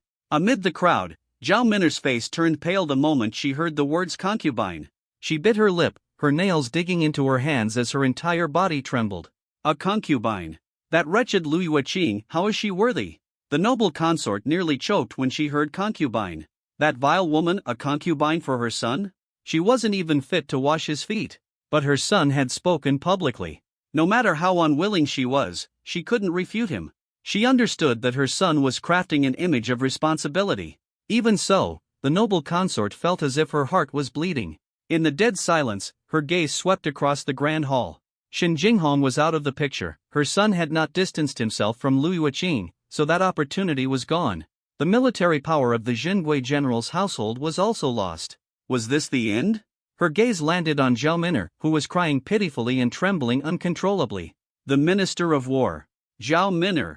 A thought flashed through the noble consort's mind. Yes. There was still Zhao Min'er. Zhao Min'er might not be the brightest, but her father was the Minister of War, in charge of the capital's defense. Although his influence didn't rival that of Shen Tingyun's Zhenghua army, it was still a force to be reckoned with in the capital. If could marry Zhao Min'er and gain the minister's support, today's losses could still be mitigated. Zhao Min'er was devoted to Though she wasn't very clever, she was easy to control. Marrying her would be far more manageable than dealing with the scheming Shen Jinghong. As for Lu Yuqing, once she entered the household, the noble consort had plenty of ways to make her suffer. With this thought, the noble consort's eyes lit up. She immediately signaled Huang Guiren, who was sitting not far away. Huang Guiren, a concubine promoted by the noble consort, came from a humble background and relied entirely on the noble consort's support. She was accustomed to following her orders. Huang Guiren cleared her throat in feigned surprise. Oh my, isn't that the Minister of War's daughter, Miss Zhao? She looked at Zhao Min'er with exaggerated concern, covering her mouth with a handkerchief. Miss Zhao, what's the matter? Crying so pitifully, it's heartbreaking. Madame Zhao, could something be wrong with her health? With these words, all eyes turned to Zhao Min'er.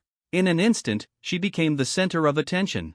Minister Zhao felt a splitting headache as he noticed his daughter crying like that. He was both anxious and furious. His daughter had many fine qualities, but she was far too infatuated, especially with that hypocrite, the third prince. Now that the third prince's scandal was exposed, she was still making a spectacle of herself by crying in public. It was utterly disgraceful. He trembled with rage and signaled her with his eyes to sit down and stop embarrassing herself. But it was no use. Being called out by Huang Guiren and stared at by the crowd, Zhao Min'er's pent-up grievances and love erupted. Lifting her skirts, she stumbled forward. Min'er! Minister Zhao exclaimed, trying to stop her, but it was too late. The crowd was stunned as Zhao Min'er ran to the center of the grand hall and knelt not far from Shaoyi. The Mingguang hall erupted into chaos. The third prince's scandal had barely settled, and now the Minister of War's daughter had knelt down to declare her affection. Everyone widened their eyes, unwilling to miss a single detail of this unfolding drama. Shen Jinghong shook her head, while Suya gaped in shock and leaned closer to whisper, "Has Zhao Min'er lost her mind? Shaoyi's reputation is in shambles, and she's still throwing herself at him? She's humiliating her father." Shen Jinghong said nothing, simply observing coldly. Minister Zhao immediately rose to his feet and knelt down as well. Zhao Min'er knelt on the icy cold tiles, her face burning. She could feel the judgmental stares from every direction, an unbearable humiliation for a young lady of noble birth. And she could feel her father's furious glare, as if it could kill. But none of that mattered to her.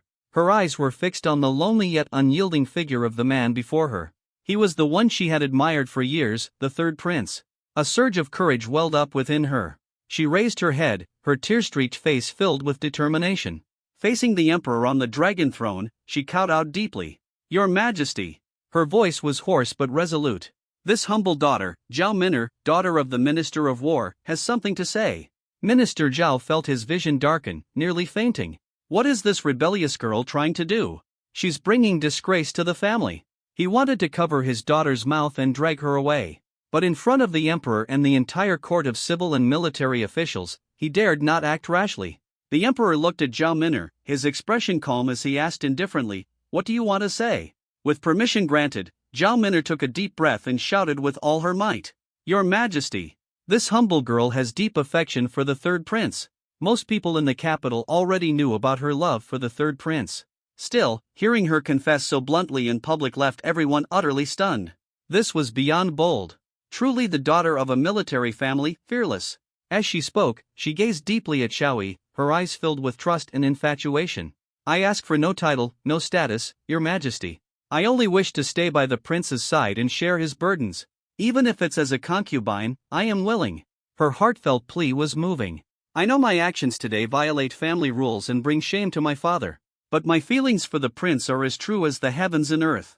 I beg Your Majesty for leniency and to grant me this unyielding wish." After finishing, she fell to the ground, sobbing bitterly, her cries filled with anguish as if she had endured great suffering. The crowd exchanged glances, and the emperor remained silent. Zhao Shangshu, Minister Zhao, her father, wished he could find a hole to crawl into. His daughter had just publicly pleaded to become a concubine, utterly shattering his dignity. His direct superior was aligned with the crown prince's faction. How could he afford any association with the third prince? Even though she was his only legitimate daughter, he still had several daughters born of concubines. Kneeling next to Zhao Min'er, Shaoyi was also dumbfounded, staring at her with wide eyes. "Even if you like me, you didn't have to go this far." Standing nearby, Shen Jinghong looked on with amusement, while Suya was shocked. She had thought herself unconventional, but Zhao Min'er had taken it to a whole new level. At that moment, Consort Shu's cold expression suddenly softened. After a brief moment of surprise, a glimmer of joy flashed in her eyes, as though heaven itself had lent her a hand. She had been distressed about how to win over the Zhao family, and now Zhao Min'er had delivered herself right to her doorstep. While Consort Shu was secretly delighted, she maintained an appearance of compassion, quickly stepping forward to help Zhao Min'er up. "Good child, get up. The floor is cold."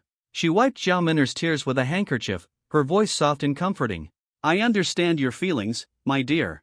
What a foolish child, suffering so much for Xiaoyi." She played the role of a gentle and caring mother figure perfectly. Zhao Min'er cried even harder, throwing herself into Consort Shu's arms. "Consort Shu, your grace." Consort Shu gently patted her back and then looked up at the emperor with a face full of both hesitation and earnest appeal. "Your Majesty, what do you think?" She left the difficult decision to the emperor. The emperor, looking at the chaotic scene before him, felt a pounding headache. Was tonight supposed to be a banquet to celebrate victories, or was it to resolve the romantic entanglements of these youngsters? He swept a cold gaze over the kneeling Xiaoyi, the weeping Zhao Min'er, and the livid Zhao Shangshu. He understood clearly that Consort Shu, failing in her previous schemes, was now trying another angle. Unable to align herself with the Duke of Zhen's family, she had shifted her focus to the Minister of War. Such calculated maneuvering. The emperor chuckled coldly to himself. While he appreciated a balance of power among his sons, he detested being manipulated, especially by his own consort and son staging a theatrical performance. Where was his dignity? His authority? That said, Zhao Min'er's bold declaration had saved him some trouble. Marrying her to the third prince would not only serve to check the Zhao family but also perpetuate the rivalry between the third prince and the crown prince, an advantageous arrangement. In the royal family, much was beyond one's control. Just as he was about to speak, a sharp slap rang out. Smack! The sound echoed loudly, silencing the entire hall. All eyes turned toward the source. Zhao Shangshu's face was flushed red, his hand still raised, his palm stinging with pain. He glared at his stunned daughter, his chest heaving with fury, on the brink of exploding. He had labored diligently to secure his position as Minister of War and had covertly allied himself with the Crown Prince to ensure the Zhao family's future stability. And now, this rebellious daughter had publicly declared her wish to marry the third prince, even as a concubine. Was she not openly taking sides with the third prince? How could his future position in the court be secured? What would the Crown Prince and the Left Chancellor think of him? What gossip would his peers spread? The thought made Zhao Shangshu dizzy with rage. Zhao Min'er, clutching her reddened cheek, looked at her father in disbelief.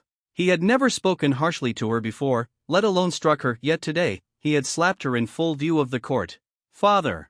she whimpered, her voice filled with grievance. "Don't call me father. I am not your father. I have no daughter as shameless as you." Zhao Shangshu roared, pointing a trembling finger at her, so enraged he was nearly incoherent. Still unwilling to give up, Zhao Min'er knelt and clutched her father's robes, crying and pleading with him. "Father, just this once, please. I will marry no one but the third prince. If you refuse, I would rather die." "Fine. Fine. Fine."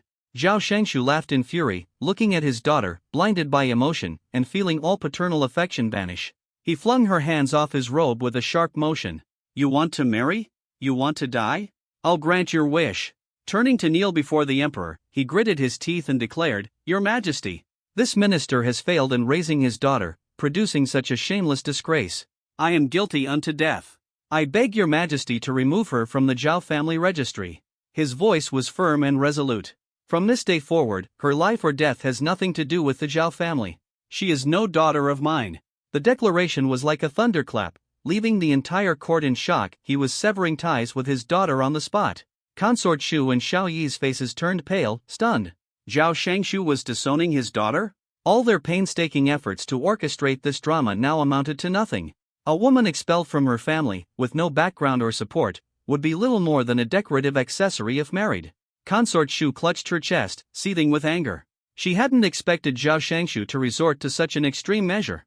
Meanwhile, the empress seated on her phoenix throne beamed with satisfaction, relishing Consort Shu's discomfort. Zhao Min'er was utterly dazed, staring at her father's cold and distant back in disbelief. Father has abandoned me? All she'd wanted was to marry the man she loved. The blow was too much. Her vision darkened, and she collapsed to the ground. Zhao Shangshu remained kneeling, his neck stiff, unyielding. Xiaoyi also knelt, his face dark and stormy. This old fox, he wouldn't drink the wine of respect but insisted on the wine of punishment. At that moment, the empress spoke gently, "Your Majesty, Miss Zhao weeps like a fallen pear blossom." How pitiable. Minister Zhao spoke in anger, But surely there is no lasting grudge between father and daughter? She cast a subtle glance at Consort Shu and Zhao Miner, her tone pointed. Miss Zhao's devotion to the third prince is sincere and moving. Why not grant this pair of star-crossed lovers their wish? Though she seemed to mediate, her words were a veiled jab at Consort Shu and Xiaoyi.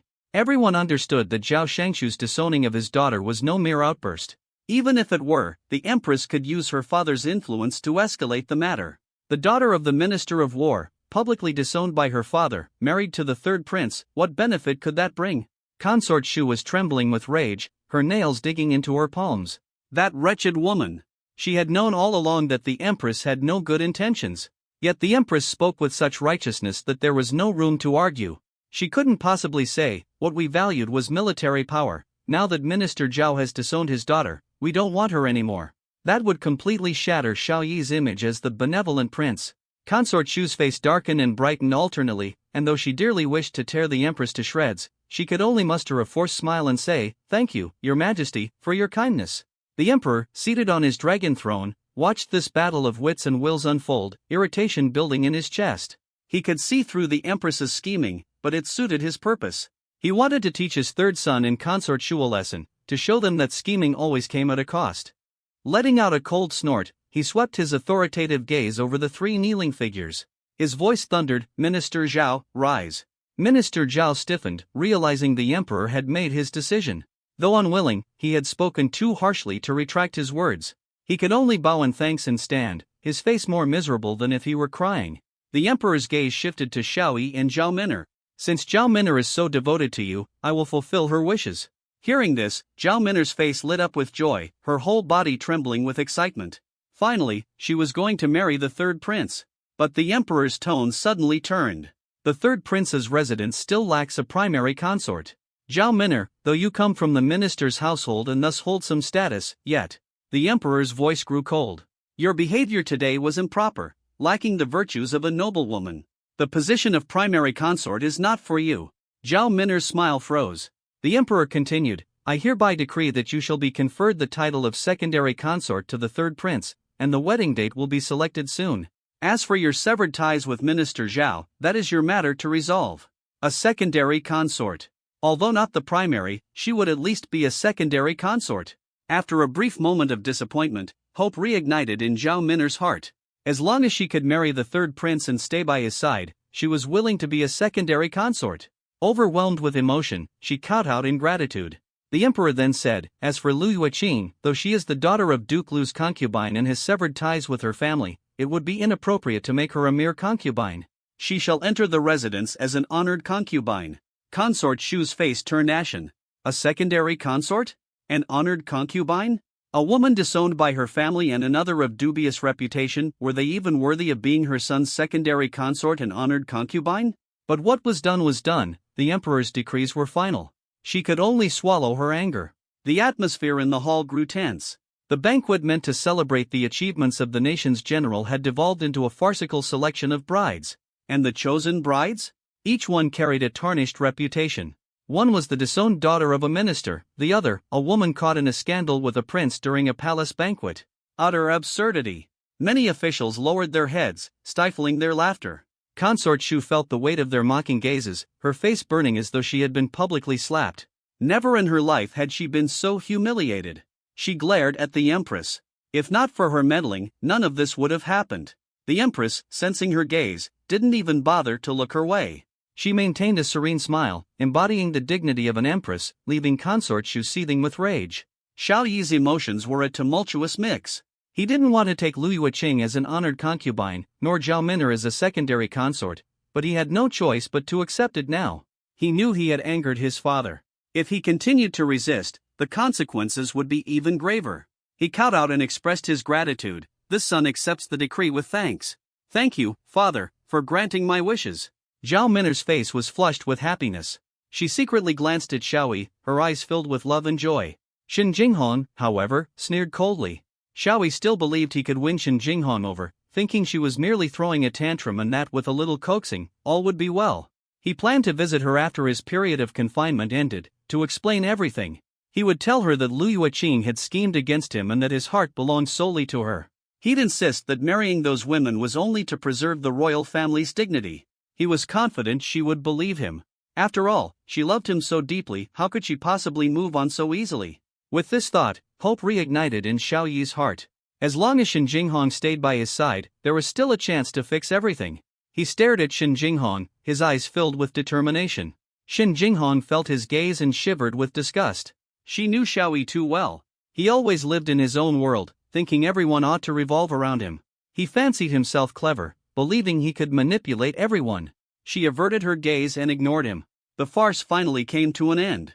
The emperor, looking at his kneeling son and the scheming officials, felt utterly exhausted.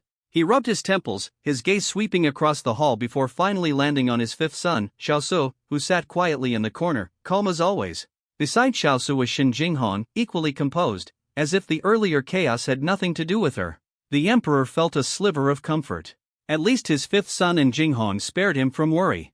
Tonight's banquet was meant to honor General Shen's family. But thanks to Xiao Yi and consort Shu, it had turned into such a mess. He had yet to properly address the Shen family's contributions. Clearing his throat, the emperor redirected everyone's attention. His commanding gaze swept through the hall before settling on Shen Tingyun and Shen Jinghong. Minister Shen. Shen Tingyun immediately stepped forward and bowed. Your subject is here. Earlier, you mentioned that Jinghong admires my fifth son, Xiaosu. I have also consulted Xiaosu, and he has no objections.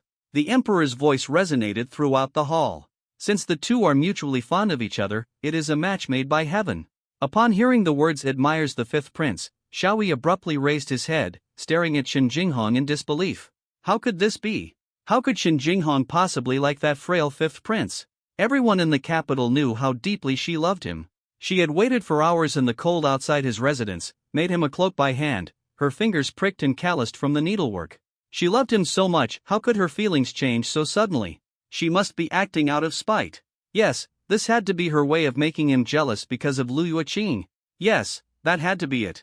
Xiao Yi desperately tried to rationalize Shen Jinghong's actions, refusing to believe she had truly fallen for someone else. He was about to speak up and plead with her. But the emperor, seated on the dragon throne, spoke first.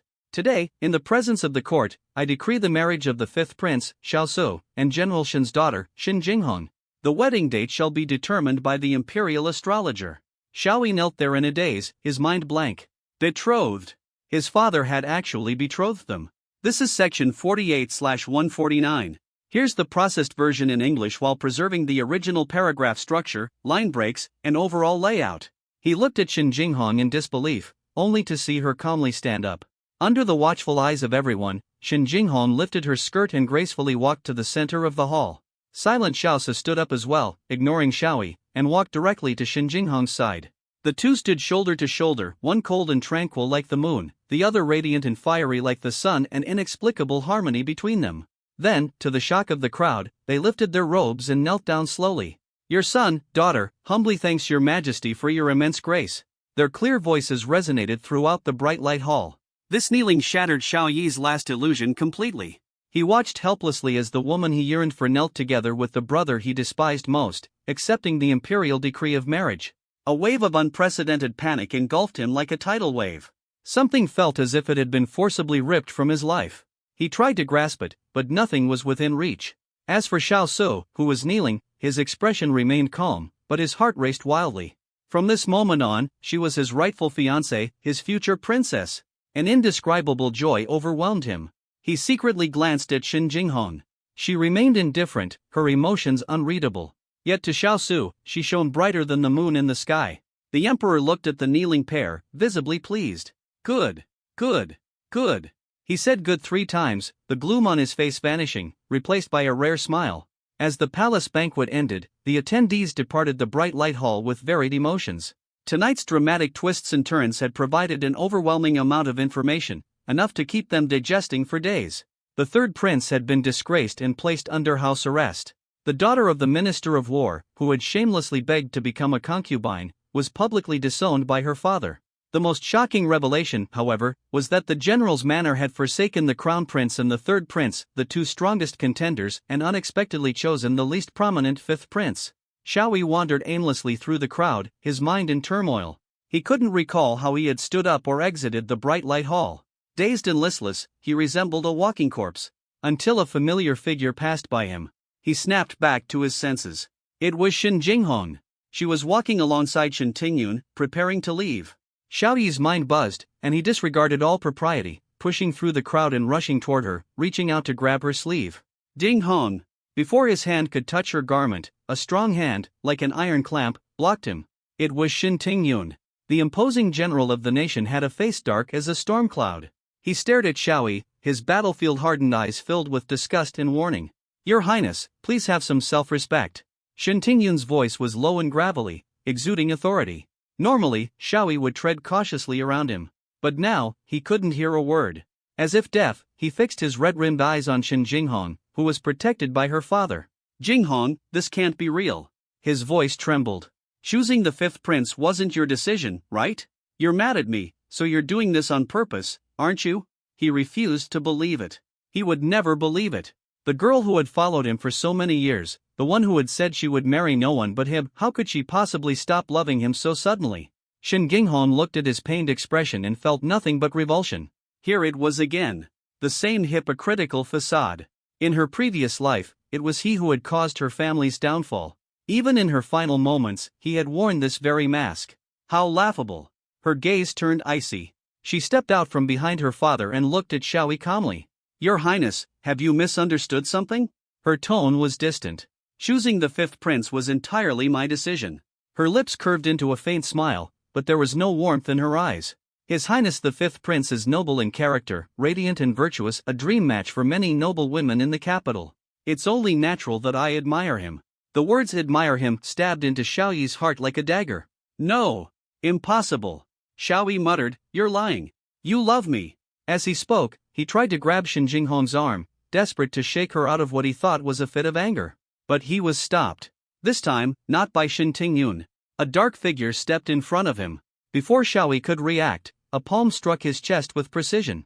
Wei Jin had held back, but the force still left Xiao Yi's chest numb, causing him to stagger a few steps and nearly fall.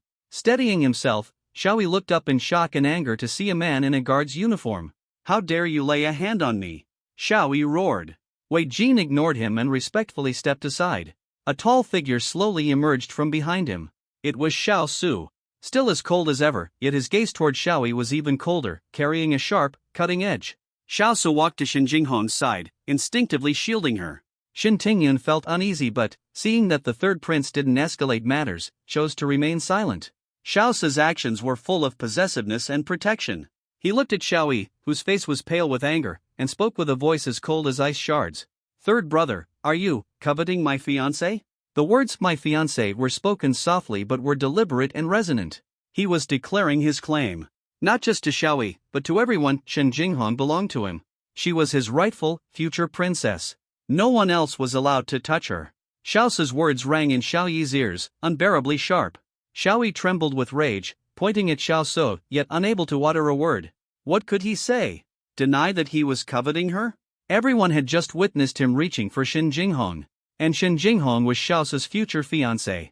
As an elder brother, entangling himself with her would only invite ridicule. Before him stood Xiao Su, the little brother favored by their father.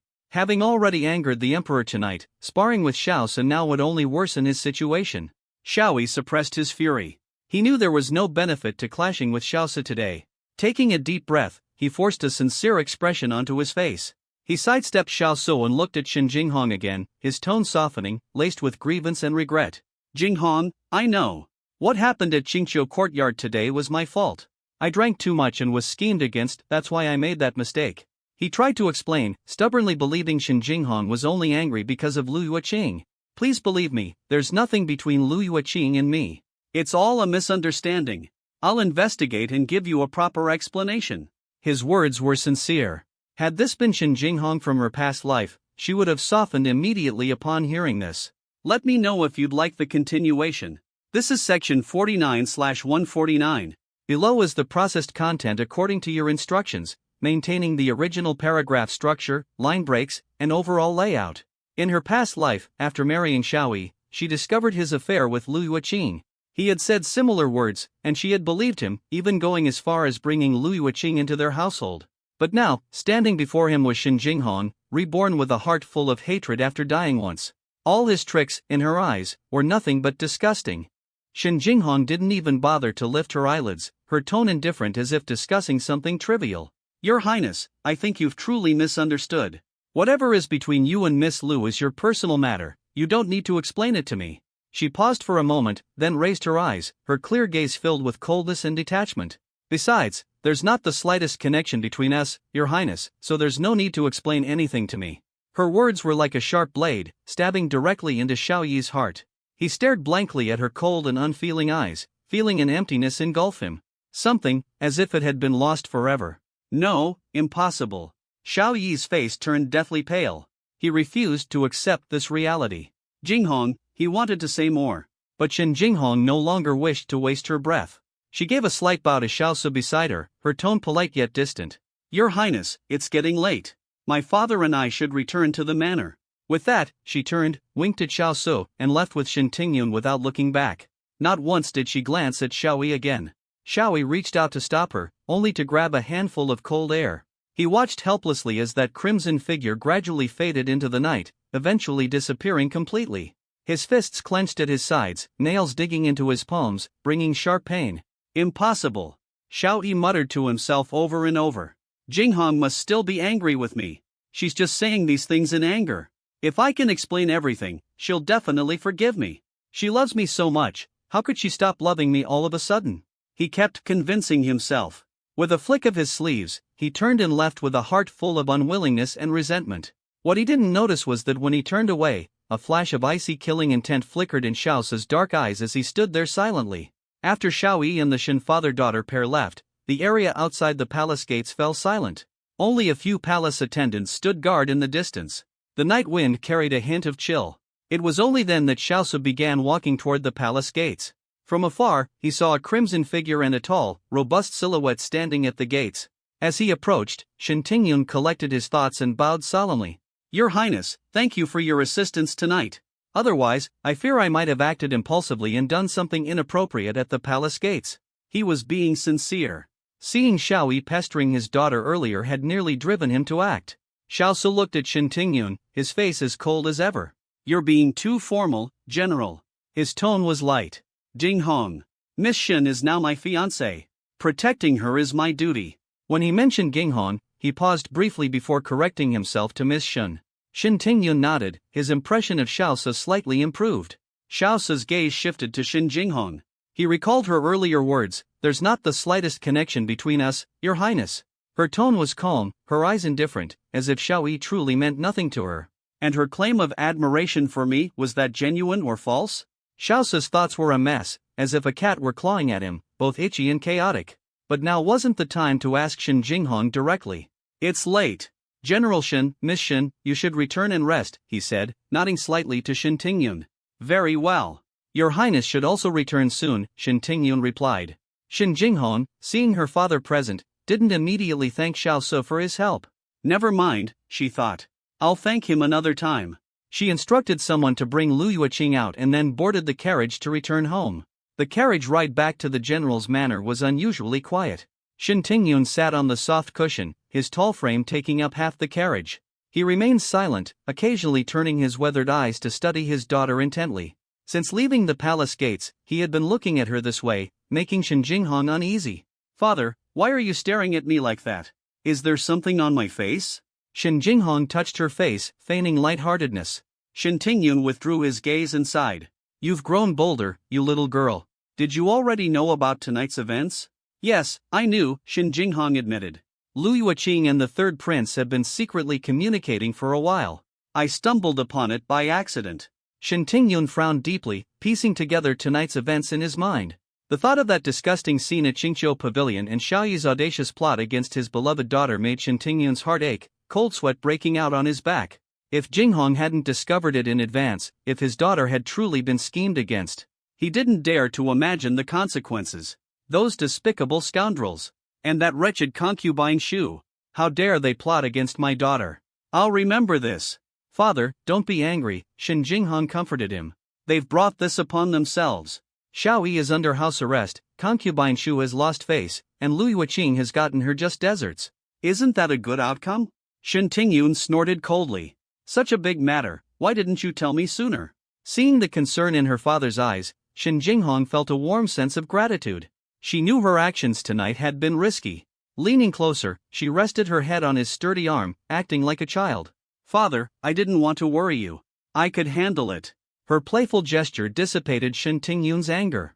He simply cautioned her not to keep things from him in the future. As they were speaking, the carriage came to a halt.